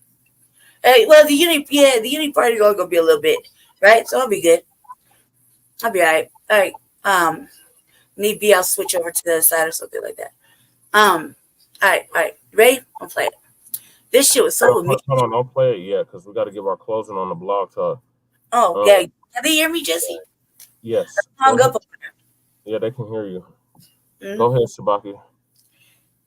Okay, on the closing statement, okay, we're going to do a show on this light skin, dark skin, colorism shit, okay? Because what they're doing is that is Dr. Claude Anderson, another light-skinned brother, had stated, as you had pointed out, Brother Che, 10 years ago, man, is that these damn migrants is going to be the new Ku Klux Klan, okay? And already we're seeing elements of it. We already are seeing elements of it. You know what I'm saying? And then, too, Nikki Haley, you know what I'm saying? And may she lose. Okay, because they're going to say on that town hall meeting last night with her and that stupid bastard who's the governor of Florida out there, Ron DeSantis, is that, you know, we don't need black people knowing about that and make white people feel uncomfortable. Well, motherfucker, we've been uncomfortable, you know, like for about the last 400 years, you know what I mean? And all this forgiveness and what have you, man, you know, it just doesn't add up. You see, cut the goddamn check for reparations, period. You see what I'm saying? And later for these tethers and anchor babies, because Brother Che, you got me doing research on that, which is great, which is beautiful. And like I said, after my demise, you know, you're probably going to be inheriting, you know, this platform. You know what I'm saying? Yeah. So, you know, we're going to try to monetize it because we all got bills to pay. We all got to make a living. And fools like Black Son, man, with that colorism shit, in the long run, I feel sorry for him. And then also, too, Black Son, you were born in 1973, okay? And I'm older than your ass, so I know what the fuck I'm talking about, okay? Right. And really, motherfucker, I don't give a damn if you hate me or not, but your ass is gonna respect me. Right. Trick. You know, and I want to make that perfectly clear. Yes, sir. All right, so that's my closing. Okay, that's me. Oh yeah, that's me. That's me saying that. I didn't know it comes up under you though. I thought it would come up under my name. That's me saying it. I'm driving the vehicle. Go ahead, Lady Tay. What's your closing on the blog talk? Blog Talk family, I missed you. I missed you. I miss our little nemesis popping in. Sarge, you won't notice. Where everybody at? So I'm glad the blog talk is working. I hope y'all had a happy Kwanzaa or Merry Kwanzaa or Merry Tuesday Day. I hope everybody was good. We're glad that blog talk is working for Shabaka's Black Experience Enhanced because, you know, Lord knows the doll needs a little break from the StreamYard, you know, and going over there. Blog Talk is usually where we run into our other Black empowered brethren. So I miss y'all. So I'm glad it was working. Too bad y'all didn't tap in today. You probably didn't think it was working, but we'll see y'all on Tuesday. Same usual time, same usual place on Shabaka's Black Experience Enhanced. Episode 3 of season 8, because we're in our 8th season now. Stay black, stay dangerous, stay favored. Go ahead, Jesse. Yeah. So thank y'all for tuning into Grand Rising with Shabaka and the Chase. I'm glad Blog Talk has finally got their act together and we're able to get back on here. We're actually now, Shabaka, we're in our 8th season now. So this is episode 2 of season 8. Yay. We were having an open mic discussion about the upcoming events of 2024. And I played Malcolm X, 2 clips from Malcolm X, The Ballad or the Bullet. That's my fave. 1964, I believe. And The House Nigga versus the Field Nigga. My favorite too. So stuff. So we can't be divided by complexion, black family. They still see us as black, no matter how light or how dark we are. We're still victims of racism and white supremacy, and they're going to continue to treat us as such. So we can't let somebody that looks like us divide us based off of our goddamn complexion. It's ridiculous. This is Willie Lynch type shit, syndrome type shit. And we really need to address the colorism that exists within our communities. Because it's not just here in America that colorism exists. This is a global wide thing. 90 seconds. So we can't let that shit divide us. Our mission has to be black liberation, black sovereignty, black self-determination, black freedom. So we're gonna let how light and dark we are define that. And like I said, color black is more than just a color, it's a mindset. Because you can be obsidian black and have the mindset of a coon. 60 seconds. So Scott, for example. So don't be fooled, black family. We got to get on code. I know a lot of y'all don't want to get on code, but you need to get on code. It is a matter of life or death. So that's why it's the ballot. Right, because our very survival depends on it. Exactly. So thank y'all for tuning in. Make sure y'all check us out tomorrow for Frontline Black News, season 3, episode 40. We're on 4-0 now of part 1 of the Frontline Black News. And also check us out every Tuesday for Shabaka's Black Experience Enhanced. It will be, we're in our 8th season, so it's going to be episode 3 on Tuesday. 10 seconds. January 9th. So the air date of this program was January 5th, 2024. Happy New Year, happy Black Year. And we're going to continue to demand something tangible for our vote. So I'm going to end it on the Blog Talk, and I think I'm going to go out with Ship Ahoy on the Blog Talk. But Shabaka, feel free to hop on the StreamYard. I already sent you the link. I was throwing the magic confetti. Yay! 8th season. Yeah, celebrate with a chocolate cake. Yeah. How do you breathing like that?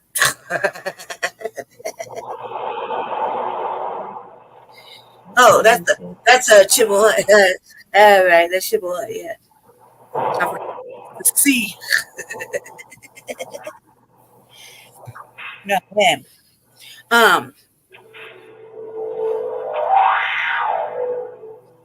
Are you ready? We gotta help you with the spelling, Lady Che, but I get it.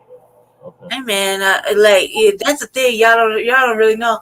I had no opportunities, so I didn't really get to go to school. I got to go to school in between foster homes, in jail, juvenile jail, then it was adult jail. So I didn't have no opportunities once I went in the system. So I'm self-taught. Everything I learned past the 9th grade, they kind of just put me in. I'm self-taught, so I read a lot, and I was pretty good when I was like going to school. Little be a really good speller, but I spent a lot of time outside and we didn't really have to type nothing. So I just talk the way I talk. I have the way I am, but I read and I do a lot of reading. I read a lot. And I'm a speed reader. They said I got like a special little technique where I read about the ripples and bring it all in. But my brain is so stuffed now with all this shit. I learned like 4 things at one time. My brain is constantly moving. It's overfilled with black stuff. And now I put in little things I'm gonna learn. So you know, like the political stuff.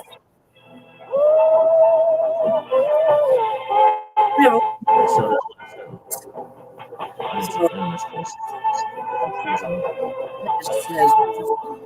You can hear good through your speaker. So yeah, my brain is stuffed, and then too, you know, the people in our Oh, this came out the same year Black Sun was born, by the way. The thing is, I gotta be super smart because I work harder than everybody. So everybody think I'm dumb. I'm not good enough. I'm always not good enough, but I work really hard. And it says something about a motherfucker that has more lived experience than actual book education. That speak to some shit, like a lot of shit, a lot of things. You have to pretty much tell you about it. Like I heard something new, and I want to thoroughly add to my knowledge. I didn't really understand the Ten Commandments. It's not like the 48. It's not like the laws of Ma'at or you know the law like that. It's else. And I read the Bible every time I went to jail, but I read the Quran. You know? So I read the Bible a lot. There was all kind of versions, but I always had those questions like, man, who wrote this shit? Who wrote this shit? Yeah, there's a lot. Like, yeah, I don't know. I would read it like, this is a good fantasy fiction book. And put it down. Right? it's like a never-ending tale, you know. And I read the Quran too. I read like 20 versions of the Quran. So, you know, but it was not, you know, to go so hard on the Bible. I'm just not hip. It's not, you know, not for me. But yeah, I was like, what I learned about the Ten Commandments, I was like, let me go find out some more, you know.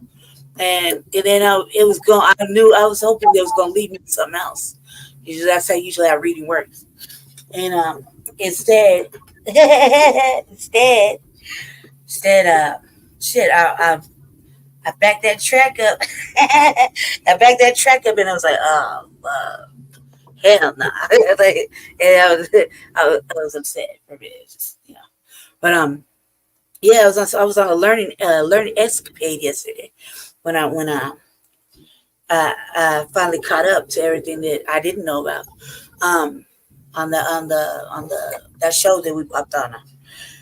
So and then when I popped on, Jesse was beefing with some fool in the chat. So they were going back and forth. It was like back and forth like table tennis. I was like, man, whatever he was talking about didn't make sense to me either. I was like word salad every time he said something. So, I don't even know. I was like, all these words together just look like word salad. Yeah, but other than that, I was on. Like all last night. I was just catching up on all the way around on the news and shit that we really don't talk about because black people we really don't expand on some shit that that they're doing, to our country, really, our communities, like a whole cyber attack I didn't even know about. How there's a lot of shit. So I was on a study session yesterday, really. So my brain feels overwhelmed, like stuffed. And later on today, I had plans on doing an RVA because I had brought my sister on the other night, And she knew I was doing a show, and she was just yeah, it took its turn. And that's how she do what she hears. So when she hear it in the house, it's yeah. I would try to tell her something serious, and it go like that all night for days. So I was like, yeah, I couldn't carry on with my show and get back on track because it was too late, and I'm one of those type of people that I don't know. I get hungry. How you say, Jesse? Like I need to eat. And I've been doing the most. Yeah, I've been doing the most for too long. Like talking shit back and forth, laughing. Throwing out some knowledge, asking some questions, expanding out some opinions of mine. Just having a whole dialogue for a couple hours. I didn't even know I woke Jesse up. So I was just in the show. I didn't even know there was people in the chat. I was just in the conversation that I and her was having, and so I wasn't even paying attention. But yeah, I was like slow and uptake on all of that. But you're gonna go ahead and leave. You gotta pop down the. Yeah, here's what's the babe, can you finish playing the video? Yeah. Thank you. I don't have the access Shabaka, to. can you hear us? Yeah, what's going on? Okay, good. I can't see the see that because I can't see Shabaka's thing because you got the banner up. Okay, I'll take the banner down. Cool. I don't have access to shut it down either, so whenever you get back. Okay? Okay. Okay, cool. Is there anybody watching? Because I can't even see that. Then I'm just gonna carry on. Okay, cool. I'm just gonna act like you say cool. All right, okay. All right, Shabaka, listen to this. Because he says the wild ass shit about James Clyburn. Want to achieve the level of success that Jim Clyburn has achieved. It's not so much about what Jim Clyburn supports or advocates for South Carolinians or for the world, but what Jim Clyburn has been able to accomplish for Jim Clyburn. Jim Clyburn got elected back in 1990 and he never looked back.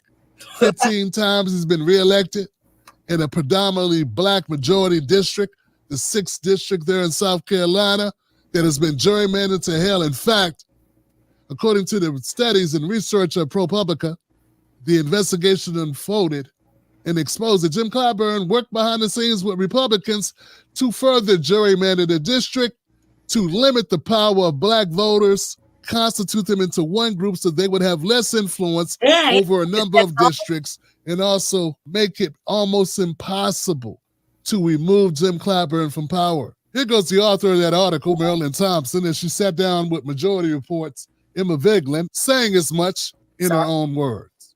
You had a plan that basically had 7 congressional districts, which is what South Carolina has, and they were carved up in ways that the NAACP said they deliberately moved black people to limit their political effectiveness. And with these 7 districts, is there now only one district that is majority black, and that is Clyburn's district? That's correct. Jim Clyburn has held the 6th congressional district since 1992. And he was elected originally after the state legislature, under a court mandate, figured out a way to give blacks in South Carolina a member of Congress. This had not been the case for many, many years. And the black population of South Carolina is substantial. And at that point in time was about a third of the population. So they carved out a district won by Jim Clyburn that literally stretched across the state and roped in black communities from Columbia, South Carolina, Charleston, South Carolina, and everything along the way. That district had a majority black population, and it was the district that ensured that a Democrat, namely Jim Clyburn, could win and stay in office as the state turned increasingly Republican over the years. So at its outset, Jim Clyburn's seat has been essentially a racially gerrymandered district, and for a long time, of course, you could blame the Republicans for that. Look, they're putting the black voters into just Clyburn's district. This is kind of standard practice for the Republican Party. Yeah. But what's news and what's incredible that you broke over at ProPublica is just how involved. Hear that, family? That's kind of standard practice for Republican Party. And they basically made this impossible for him to get out this seat. They intentionally gerrymandered the black people there. Like, this is where I wanted to try. Because, like, we talked about that the other day, and that kind of made me wonder if when Greg Dixon, I think Marcel Dixon on the New Black Media side, one of the new people that started running for that seat, he was running on a reparations tangible type of campaign. He had just announced himself, like, I think the last time, like maybe a year or so ago, around the same time Jesse was running, like a little bit before that. He had started to run. He was just, a school teacher, he would go run against him, and he would go out there and like literally like try to talk to Clyburn, be like, hey, why you do this? Because Marcel Dixon is Geechee, right? And so he wanted to see certain things happen that wasn't happening. So we were in the New Black Media like, oh, right. But I was kind of wondering why his seat never could move. And now I understand. But we're going to wind this back because maybe, just for the people that, just out here again real fast, because it's important. Move black people to limit. The studies and research of ProPublica, the investigation unfolded and exposed that Jim Clyburn worked behind the scenes with Republicans to further gerrymander the district, to limit the power of black voters, constitute them into one group so they would have less influence over a number of districts, and also make it almost impossible to remove Jim Clyburn from power. Here goes the author of that article, Marilyn Thompson, and she sat down with Majority Report's Emma Vigeland, saying as much in her own words. You had a plan that basically had 7 congressional districts, which is what South Carolina has, and they were carved up in ways that the NAACP said they deliberately moved black people to limit their political effectiveness. And with these 7 districts, is there now only one district that is majority black, and that is Clyburn's district? That's correct. Jim Clyburn has held the 6th congressional district since 1992. And he was elected originally after the state legislature, under a court mandate, figured out a way to give blacks in South Carolina a member of Congress. This had not been the case for many, many years, and the black population of South Carolina is substantial, and at that point in time was about 1/3 of the population. So they carved out a district won by Jim Clyburn that literally stretched across the state and roped in black communities from Columbia, South Carolina, Charleston, South Carolina, and everything along the way.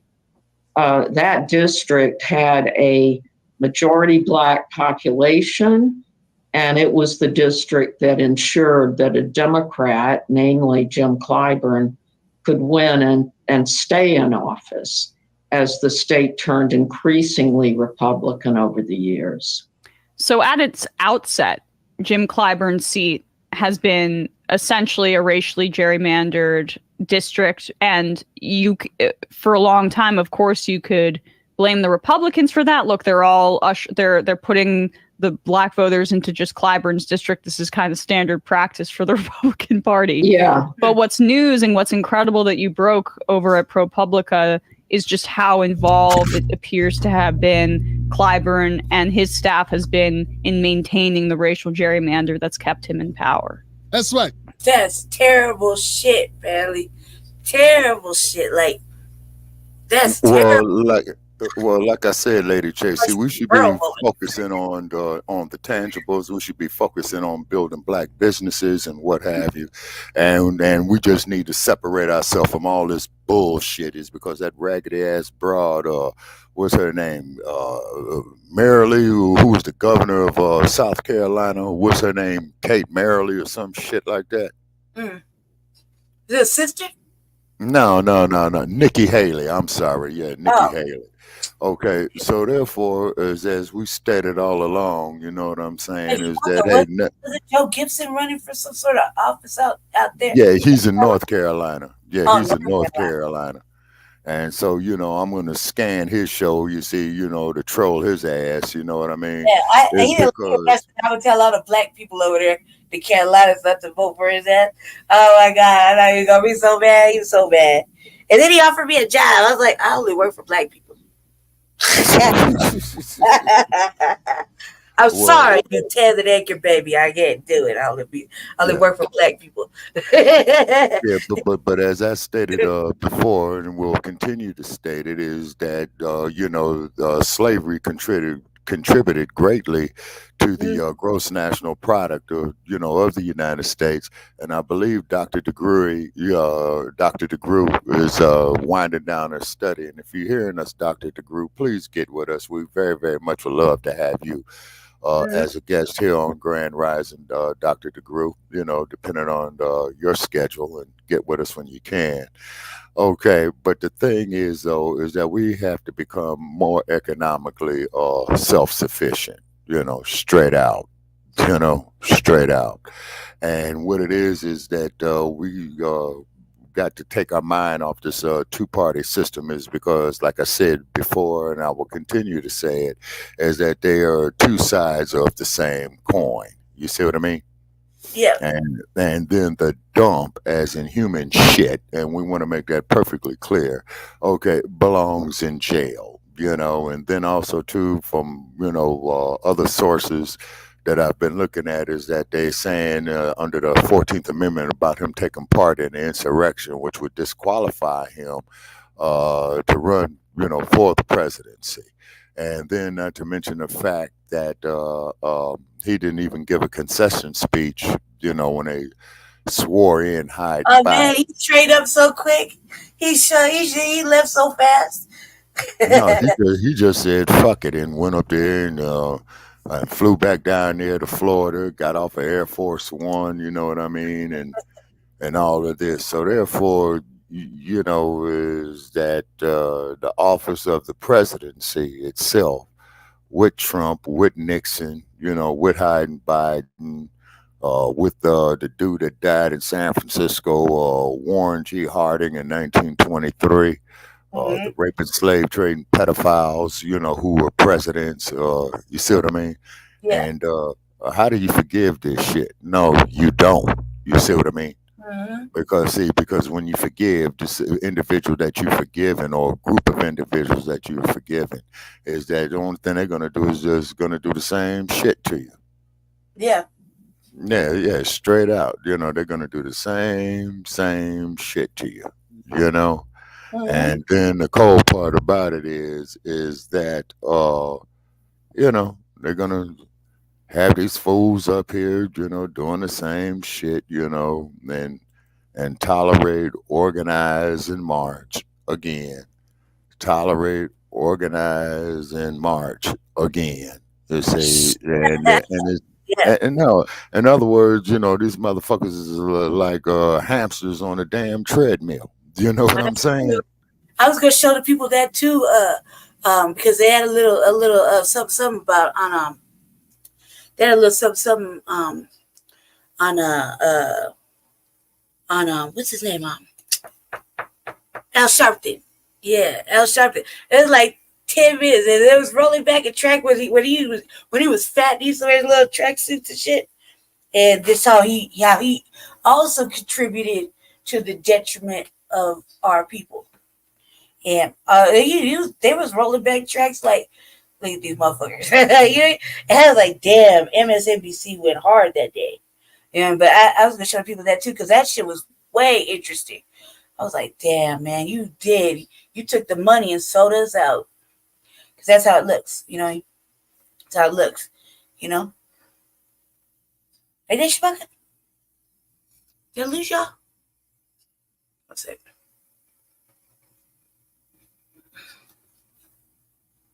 Hold on a second. Okay. All right. Did I lose you guys? Did I lose you? Okay. Oops. I got come in on the wrong spot. Oh no, I think I didn't. Let me see. Okay. Oh no. I'm not asking. Let me see. Hold up, Ellie.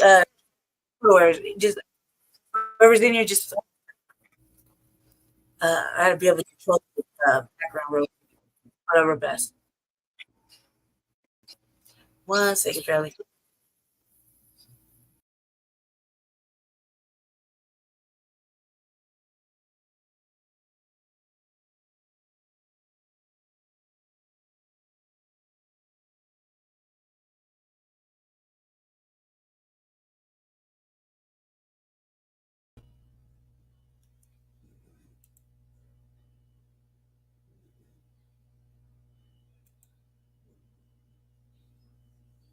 Hello. Let's see if everybody can see me. Oh, okay. All right, let's see. Got his back up there. Yeah. Okay. And where you at, Black Son? You know what I'm saying? My fault. Yeah, okay. I'm on the right show. I'm on the right Yeah. show. I just want to make sure because I didn't know that there was the background was in the back. My fault. I had to come in from the back end so that I can I believe this is mine. Let me see. I can't tell because I can't tell if it's which one's moving or not. Mm-hmm. So I gotta change the avatar real fast. 'Cause I popped in on the back end of on how Jesse got access to things. So I hope I'm on the right one. Jesse Right. got yeah, I'm okay, cool. I didn't excuse me. I had to pop in on the back because I believe he has to go, he has an appointment, online. So I didn't have control over the Mm-hmm. stage. And so I was like, let's see where we at. Okay. Um, Okay. Let's see what's happening here in the world of news. yeah, hold on. I'm about to pull it Okay. back up, Shabaka. I just had to jump up and oh yeah, we're on Shabaka shit. Okay, I'm gonna fix it, but I had to hop back over here because I didn't have control and I had to open it back up. Oh my god. 1 second. I forgot. I gotta give me a second. Go ahead, Shabaka. Tell us Okay. pieces Uh, of that while I pull this up. okay. I'm reading here in the Daily Mail what voters really think about January 6th. More Americans think the election was stolen, and a growing number of voters think the FBI was behind the violence ahead of the third anniversary. God damn. Okay, 3 years after a mob stormed the Capitol, a third of Republican voters now believe the FBI operatives stoked the January 6th attack, according to remarkable news polling. Okay, a quarter of U.S. adults believe that statements definitely or probably true, according to a new Washington Post University of Maryland poll. The data came as Biden prepares to hold his first campaign event of the year, stressing the democracy issue near Valley Forge, Pennsylvania, in a potential rematch where the dump has repeatedly called attention to jail rioters and said he will pardon a large portion of them. Okay, survey takers asked respondents, do you think it is true or false that FBI operatives organized and encouraged the attack on the U.S. Capitol on January 6, 2021? It was a reference to conspiracy theories about a false flag operation that the FBI has denounced. A quarter of Americans believe conspiracy that FBI organized attacks. 25% of U.S. adults definitely probably true, 26% not sure, and 48%, says false. Among the Republicans, 34% says definitely, probably true. 34% not sure. 30% said false. Okay, among Trump voters, 44% says is that it's true. 33% says it's not sure, and 21% uh, uh, definitely says it's false. Okay, so what it is that the number of U.S. adults who said they were not sure was 26%, while 48% said it was probably or definitely false. Okay, so what's happening is, ladies and gentlemen, is that in this article, this statement is that about 700 January 6th protesters pleading guilty to charges including trespassing on Capitol grounds, assault on police officers. Video images that day widely shared on social media and were played by the House January 6th committee show rioters using flagpoles and fire extinguishers as weapons as they overran police barricades. 140 police officers guarding the Capitol were injured that day. Now, keep in mind is that they got a black Capitol police officer. I forgot his name, but he's announcing that he's running for office. You see. And then what you see up here, is the photograph, these people storming the U.S. Capitol. There was And a lot. There was a lot in there that day. I was like, yeah, this shit in plants, yeah, fucking up shit, stealing shit, right, terrorizing the other white folk. yeah, yeah, yeah. And then the cold part about it is that and the cold part about it is, this is how they honestly uh felt. You know what I mean? And like I say, I much rather motherfucker tell me that he hate me as opposed to going up here, smile in your face and want to put a knife in your back. You know what I'm saying? And Yeah. then California, I just found out, has a lieutenant governor. Uh, let's see here. Okay. And I'm pulling something up here on Facebook. It's a message. Okay. All righty. And Brother Che is saying right here in Yeah, this I message. know.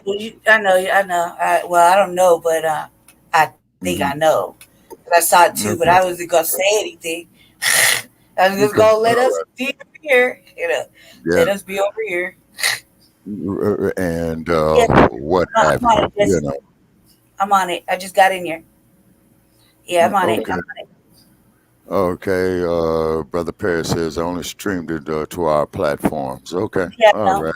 Thank you. Thank you. Change the banners, Lady Che, is what he's Yes, I saying. will. I will. I Change will. the I background. just got in Yeah. here. I just got in Okay. here. Yeah, Okay. no. I'm a, yeah. What I was saying is I had to come in on the back end. Yeah, no. Thank you for listening to me on that, Jesse. Um, Appreciate you. Yes. Just because I well, in my defense, Shabaka, I felt like we just go we gonna just stay over here, yeah, like till everything figure itself out. We ain't gonna stop the growth of what Jesse trying to do. You know what I mean? Just because I'm pretty maybe you pretty much are the same alignment without even talking. Like, yeah, okay, I'm cool. Yeah.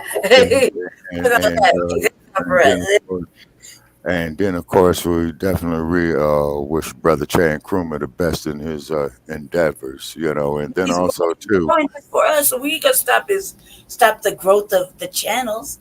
Just right, because some other shit's happening.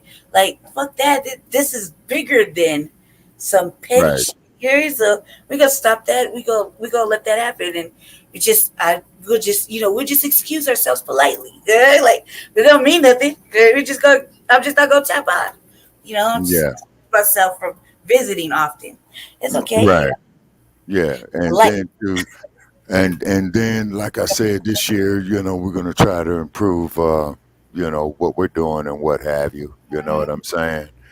And unfortunately, black family, as this colorism shit is coming back, okay, and which is really a travesty. You see what I mean? And then, of course, you get these individuals like Joe Gibson and all this shit because see this shit of inclusion is an illusion. And Dr. Anderson, Claude Anderson warned us, about 8 years ago on it. And what the good doctor has said, it's coming to pass now. You see, it's coming to pass.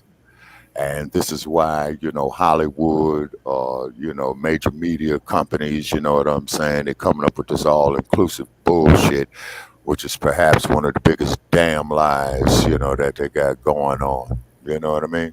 And as I stated, I cannot go before the ancestors holding my head high since I'm in my twilight years, knowing that I did not do my best to relate to the generations after me of the stuff that I've lived through. You see? And that's real walkie-talkie right there, and then of course and shout out to all the little eyeball That's watchers. me. Yeah. That's me. Hey, Shabaka, turn your camera off so you could so your avatar show. Okay, say that again. Turn your camera off so your avatar show like mine does. Okay, Like I got my camera off. turn it off on the StreamYard where it says mute, start cam, settings, stop screen on the bottom.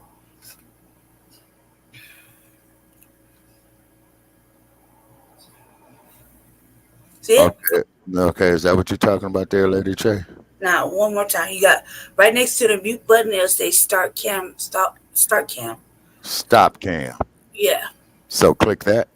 Yep. You should be able to. There you go. There you go. Oh, and okay. I think you need to put a pic. You don't have your picture, the reparations or whatever. But Jesse in here, you can put the Raiders up. No, I'm not. It was with them. I'm not gonna do that to him. Saying I'm not going to do that to him. We just, since Denver and the Raiders are out of the playoffs, the only thing me and Jesse is looking forward to is the final game out here in Why did bench Russell Wilson? Okay, that I don't know. Like on the news lately, Well, you see, the cold part of that is, though, too bad that Al Davis is gone. You see what I mean? Because his philosophy was just win, baby, just win. But his son inherited the team, you know what I mean? And I think the coach, I don't think they hire him again. Interim coach, I don't think they're hiring him again. But, I'll keep you posted. I'll go get today's Las Vegas. See what that is. Okay, now my fault. Okay, let me see. Okay, yeah, you can't make it. I don't know what it is, but yeah, I heard the yeah. I'm sorry. I thought that background was ours, but my fault. Let me pick the right one because I was like, let's play at the bottom. It's MD. It's my fault, MD. I'm sorry.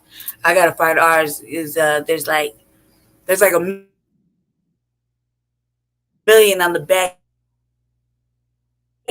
We could use it's generalized.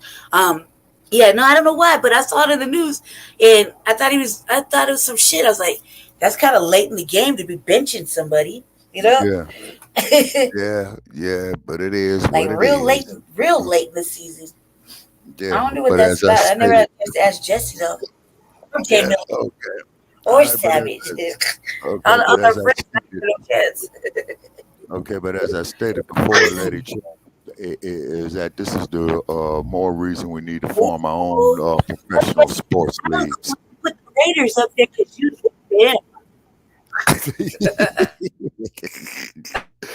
Put the Raiders up there. No, I'm not going to do that. You're supposed to be somewhere, mister. Okay, Jesse says the hell with the game. I told her he Man, they need to put the ponies back in the barn. They need to put the ponies back in the barn. See, I didn't was listening.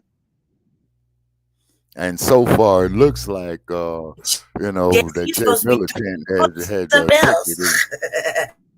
Everybody's going to be traveling to San Francisco. You know what I mean? Okay. I was like, go ahead.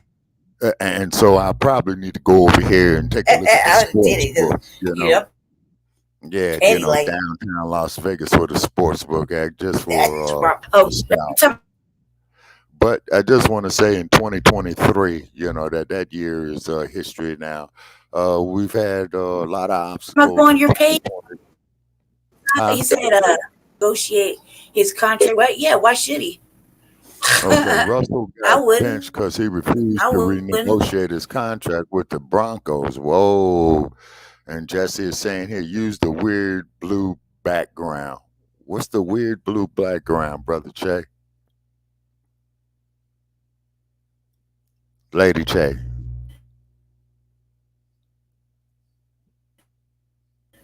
I would. Okay, all right. I see, well, we're having some technical Okay. difficulties. How they not see that because you lost? No. I can't. Yeah, it's Yeah. because I jumped on the. Hold it down, Shabaka. Wait. Hold it down for a quick second. Let me. Man, nope. I don't want to go over there.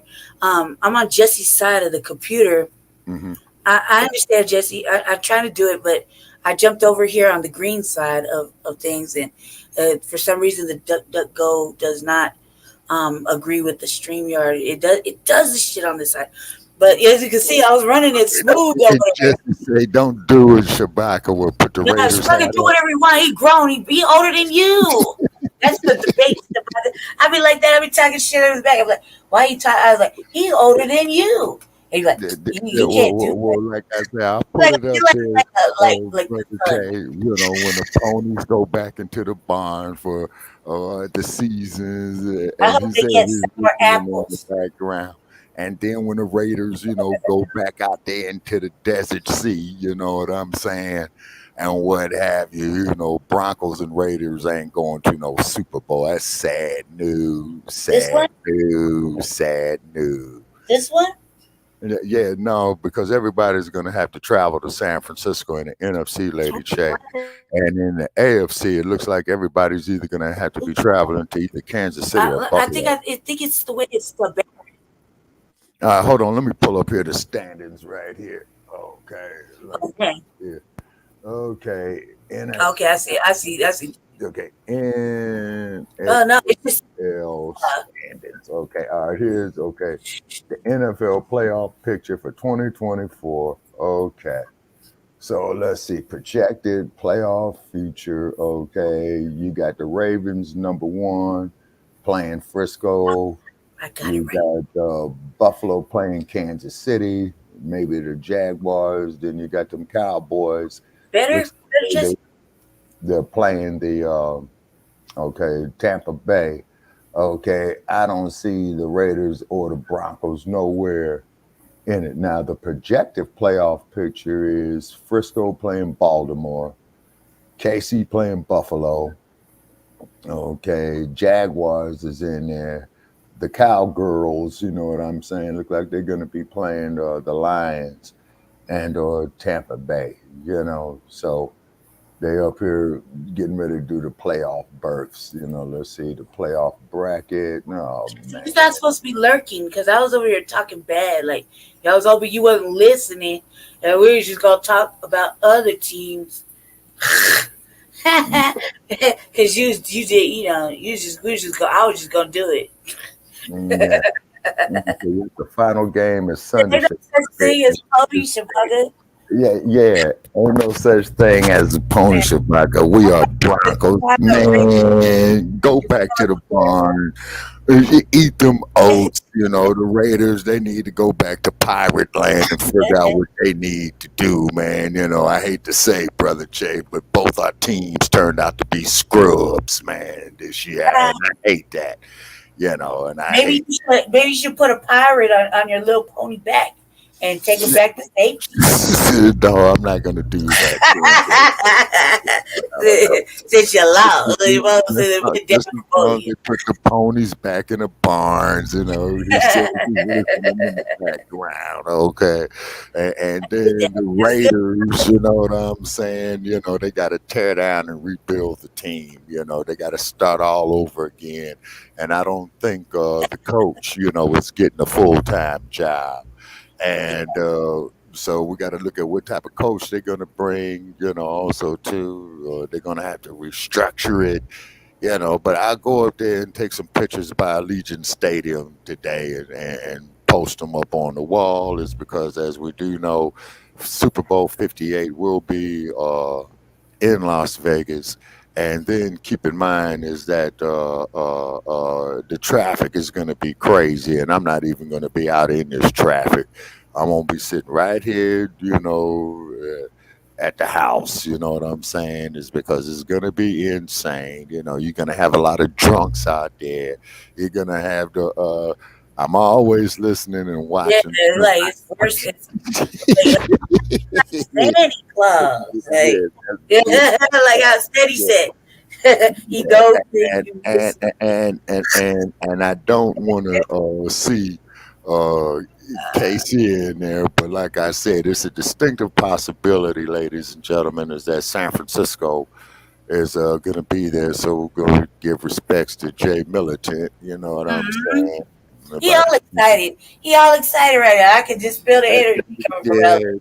Yeah, and then keep in mind is that the 49ers have won 80% of the time they went to the Super Bowl. And so I'd have to ask Jay Militant, on that, on actually how many they did. Shout out to Jay Militant, man. That's our homie. Oh, yeah. Oh, yeah. Our friend, babe. Yeah. And then Jay Militant, he's over there on the Barbary Coast, and they call San Francisco the Barbary Coast, as in barbarians. It's because when they had the gold rush there, what they used to refer to as the 49ers defense, I believe it was the front four, they used to call them the gold rush, and then of course the team is named the 49ers is because that's the year that gold was discovered in California, and we did podcast on the gold about how a lot of these white slave traders had brought their slaves out here prior to like Save says them oaks gonna give us horsepower to run all over you fools. At least we didn't finish below 500% though. Well, you got a point on that there, brother Jay. There's no argument with undisputed truth. It's because only a fucking idiot would sit up there and argue with undisputed truth. Yeah, he's right about that, brother Jay. I have to give it to you. You gotta get to it. Look, I bet you Jesse over there smiling and grinning and shit. Just get ready to hit everybody with the Bronco memes. I already know how Jesse get down, man. Jesse, you ain't supposed to be lurking. You over here. Like and so and he says is that okay. It's not Oaks, Jesse. You forget OAK is Oak, as in Oakland. You need to where the K is. So that goes to tell me, sir, as that deep down inside that you are a Raider fan and you wish them the best because you put oaks up there as in Oakland, and you got oak trees all over Oakland, and that's why it's called Oakland. You know what I'm saying? And it's the birthplace of the Black Panther Party. Okay, now this is another thing about this asshole, the Panther. Oh yeah. Shout out to brother Isaiah, showing off his little furry friends and his piano. Oh yeah, most definitely. Yeah, Our East Coast correspondent, brother Isaiah. Okay. And brother Isaiah is coming along on his music, as you know, brother Isaiah. He's coming along. And, he's learning his instruments, some more powder, brother Isaiah. Yeah, we miss you here, brother Isaiah. Get with us when you can, man. Because I know you guys are real cold over there because I think you guys got a cold front coming your way off the Atlantic. And then here in the desert, the temperatures is dropping as well, too, because it's cold as hell. It's 49 degrees right now, mostly cloudy. So that's telling me this damn rain is going to be on its way. You know what I mean? And then from what I understand, is that Santa Cruz, it got hit real bad, from the Pacific. You see what I mean? And then, of course, that's near Silicon Game Valley. You know what I mean? Who knows? Maybe our ancestors have shifted the waters over here. Yeah, that was weird. That big-ass wave that came up over there. What was it? Venice? No, that was, wait a minute. It was either, because Southern California got hit with it as well, too. Them white folk were running though. They was running and looking back like, oh my God. Oh yeah. That Pacific has no mercy, lady. The wave was high. They're like, it's like, Oh yeah. it's just like, Who knows?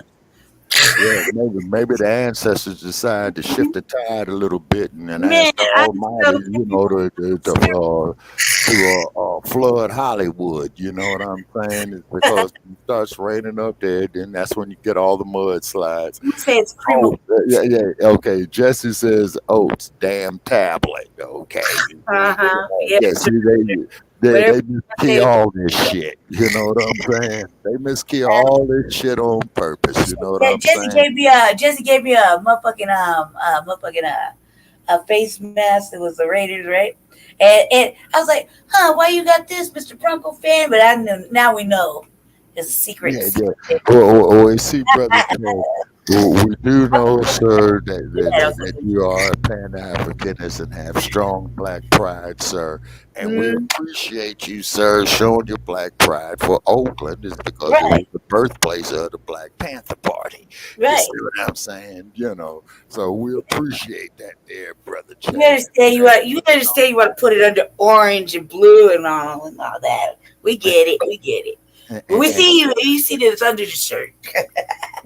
Oh yeah, okay. And then to mention the fact, before the scandemic pandemic had came into effect, and that it messed up the economy. We were supposed to rendezvous up there at UC Berkeley because Ann Coulter was supposed to speak, who was a devout white supremacist and racist. And I'm saying it here on. And there's some shit going on over there too, on the news at Berkeley.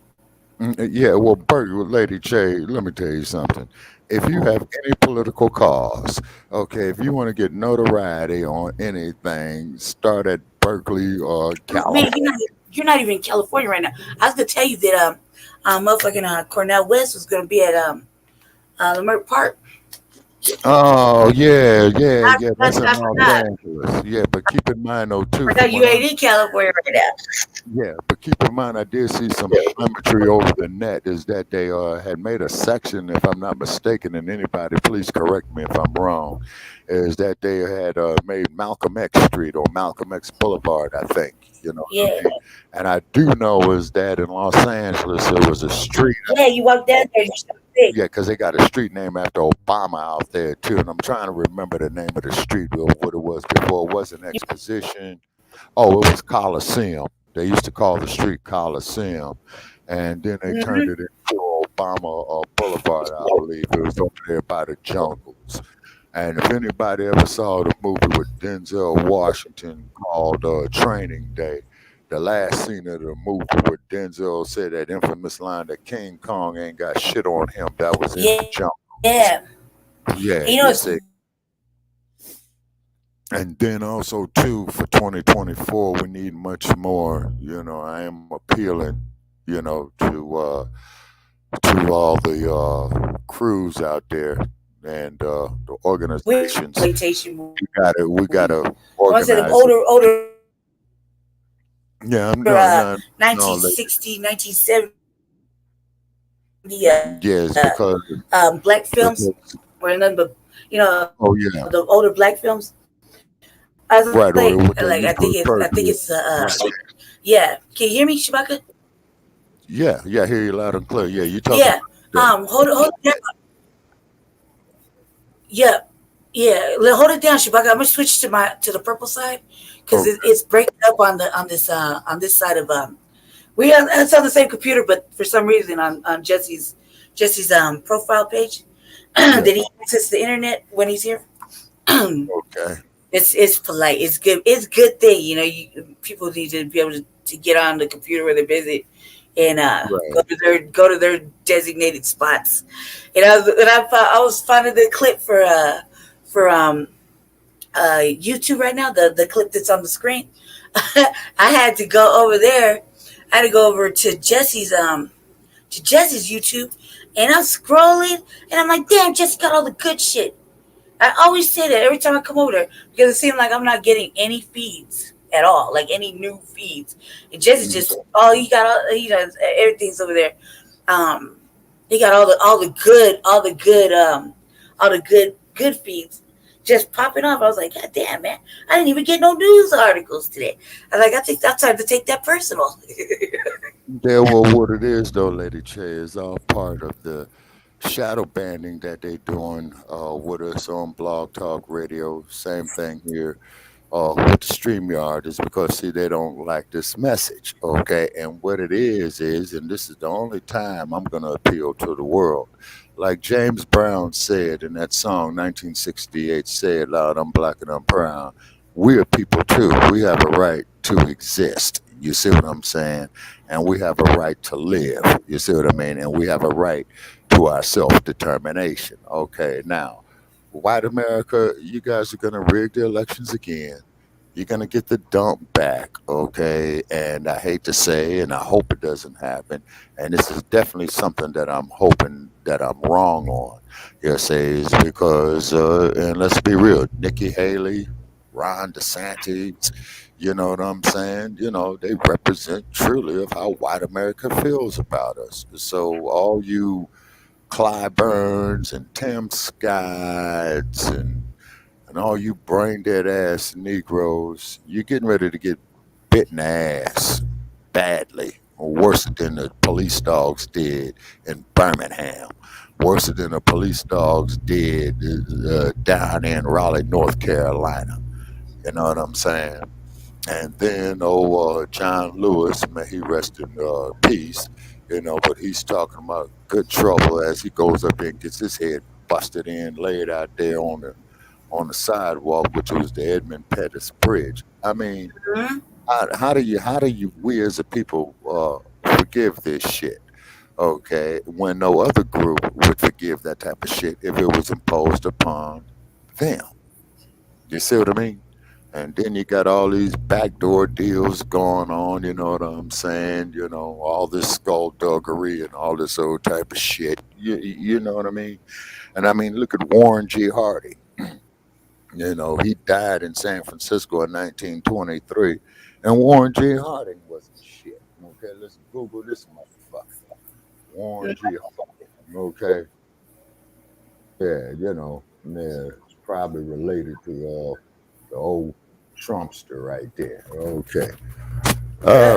Warren G. Harding. Now, ain't this a bitch? Now, Walmart has got photographs they want to sell of Warren G. Harding. Well, you know, Walmart, we ain't advertising that bullshit. Let's see here what it says here on Wikipedia. Warren Gamaliel Harding, November 2nd, 1865. So he was born at the end of the Civil War, and he died August 2nd, 1923. And he was the 29th president of the United States, serving from 1921 to 1923, a member of the Republican Party. He is one of the most popular sitting U.S. presidents. After his death, a number of scandals were exposed, including Teapot Dome, as well as an extramarital affair with someone named Nan Britton, which tarnished his reputation.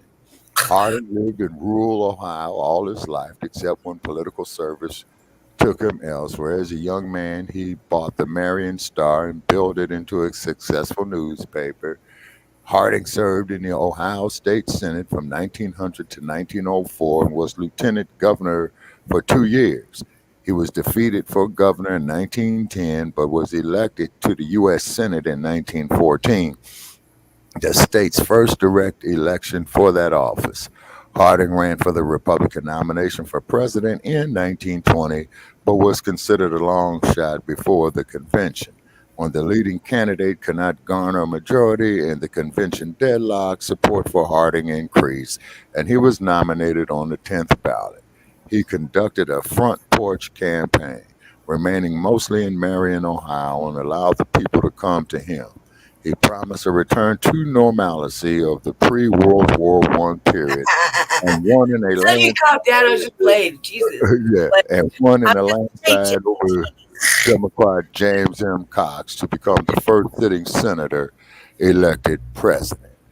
Harding appointed a number of respected figures to his cabinet, including Andrew Mellon at Treasury, Herbert Hoover at Commerce, and Charles Evans Hughes at the State Department. Herbert Hoover, yeah, the one that brought you the press. A major foreign policy achievement came with the Washington Naval Conference in 1920, 21, 22, over 100 years ago, in which the world's major naval powers agreed on a naval limitations program that lasted a decade. Harding released political prisoners who had been arrested for their opposition to World War I. In 1923, Harding died of a heart attack in Boys Town while on a Western tour and was succeeded by Calvin Coolidge. Harding died as one of the most popular presidents in history, but the subsequent exposure of scandals eroded his popular regard. So did revelations of extramarital affairs. Harding's Interior Secretary, Albert B. Fall, and his Attorney General, Harry Daugherty, weeks later tried for corruption in office. You see, folks, how history repeats itself. You see how history repeated itself. I wonder if old Trump, took a lot of notes from this right here. You know he did. And then, in the trials, greatly damaged Harding's posthumous reputation. His historical rankings for U.S. presidents during the decades after his term in office, Harding was often rated amongst the worst. Okay. Alrighty. So you could put Harding there in the same category as, let's see, Donald Trump. You could put him there in the same category as Ronald Reagan. You know what I mean? And we're not going to read up on this fool's early childhood and all that. Okay, the Teapot Dome scandal. And then he was from Marion, Ohio. But, it just goes to show, ladies and gentlemen, of how history repeats itself. You know what I'm saying? Yeah. And it's just incredible. You know what I mean? And let's see if we got any comments here in the chat. Yeah, I was just over typing back to Jesse because I was playing. That's what I said when I said it. I was just playing. I'll play this video real quick. Finish playing this video. Okay. And then we close down. Then in a little while later, I'm gonna do something brand new. I'm gonna bring the RVA because I already got it. I got one ready. Because I'm just really just gonna go over show what I was supposed to be showing the other night, which was the homeless sweep, the big homeless sweep. Right. They had me and Jesse kind of irate. Mm-hmm. Yeah, it was okay, but I'm gonna go on the RVA like an hour after I get done. After I finish this video, we gonna close out, and then I'm gonna get off the thing because I'm confused. I jumped in on the back, like I didn't set up the show, so everything's kind of there's so many banners. Down to $35 a month. My late wife died. That's it. Even though the black community, by and large, sure he is the HNIC. Oh yeah. Head nigga in I didn't know charge. he's that Jim Clyburn is someone who fights for the Democratic Party, Yep. not for the people. Yeah, go Jim on and look Clyburn at endorsed Joe Biden. He made it very clear it was for Joe Biden. All right. Congressman Jim Clyburn. I know Joe. That's oh man.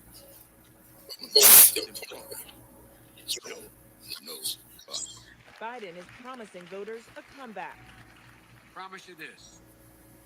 If you send me out of South Carolina with a victory, there will be no stopping. After Jesse gonna be telling me He would be willing to say and do just about anything to make sure his guy won. Here goes Clyburn here talking about Joe Biden.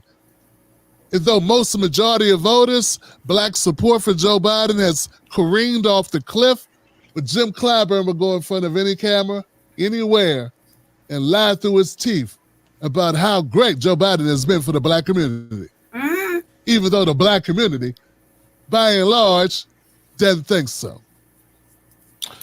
Congressman Clyburn, I'm going to shoot straight with you. Looks horrible. And if don't nobody else say it, I'm going to say it. Sir, Like you, sir, are in no small part responsible for altering the course of history when it comes to presidential elections. Everyone remembers what happened during the primaries in 2020 because Joe Biden came into South Carolina in 4th place. And it was your endorsement in that primary that catapulted him to gain the momentum that was necessary to secure the nomination and ultimately become the president. A lot of what happened there was giving a nod to Black America. And I got to ask you straight, do you feel like the president has delivered on what that nod represented? Absolutely. You can go down by the numbers, starting with the Rescue Act, getting our schools reopened, getting our businesses back on their feet. He did the things that were necessary, bringing over half of the children who were living in poverty, much as a result of COVID-19, brought them out of poverty with the rescue plan. Then he moved with the largest infrastructure bill that we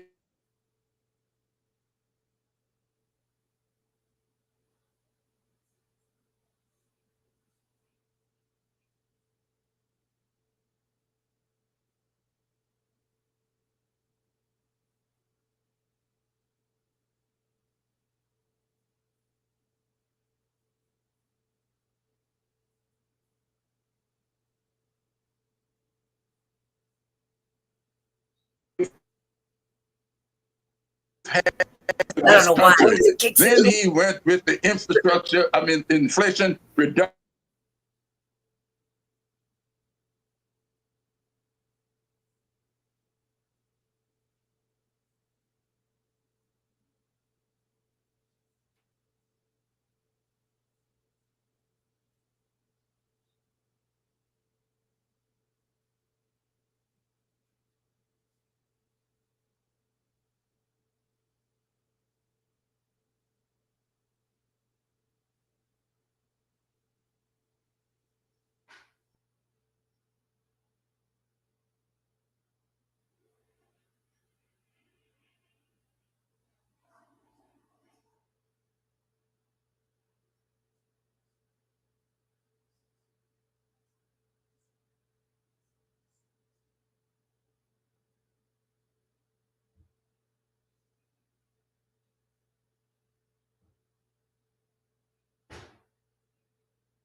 Okay, I'm back.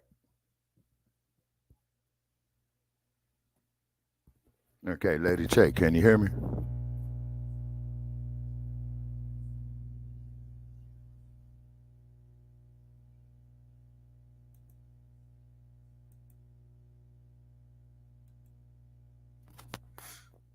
Lady Che, can you hear me? Okay, well, we're having technical difficulties here, ladies and gentlemen.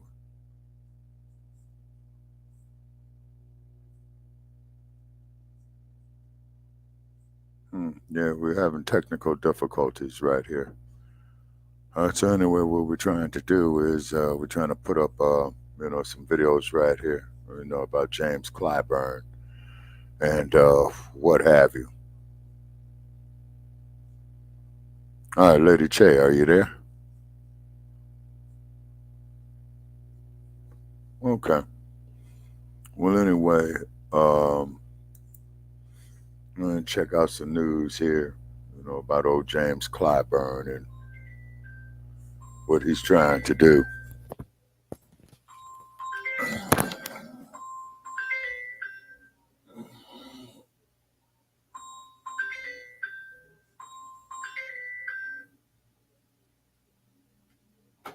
Hello? What's up, man? Hey, what's going on, Golden? What's happening with you, man?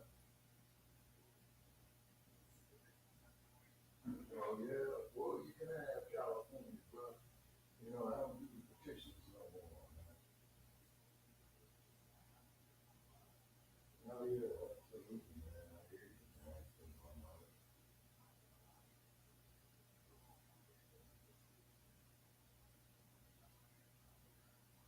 Yeah, right. You don't want to be financially in the hole.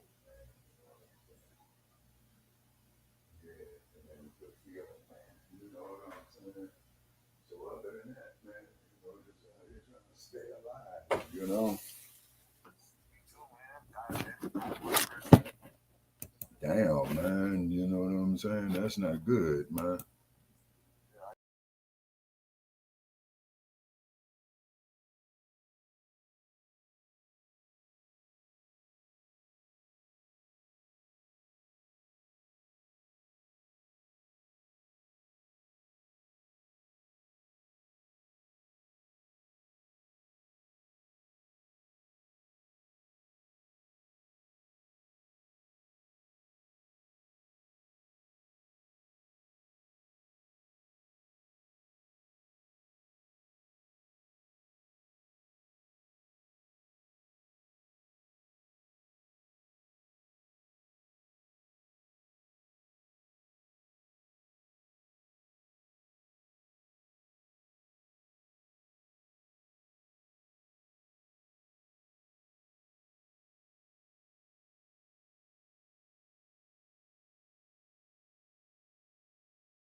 Sorry, everybody. We're having technical difficulties.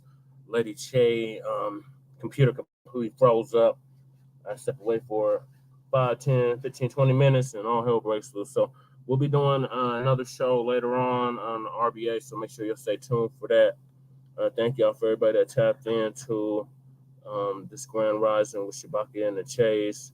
Once again, we apologize for the technical difficulties, and we will see y'all later. Make sure y'all like and subscribe to Frontline Black News on YouTube and Facebook, The Revolutionary Agenda on YouTube and Facebook, and Shabaka's Black Experience Enhanced on Facebook and Twitter, now X. So peace, love, light, reparations, and separations, and Black empowerment. And also, we will be going live tomorrow for Frontline Black News, Season 3, Episode 40. So stay black, stay dangerous, stay empowered, and keep your head on the swivel, Black family, and continue to demand something tangible for your vote. Peace.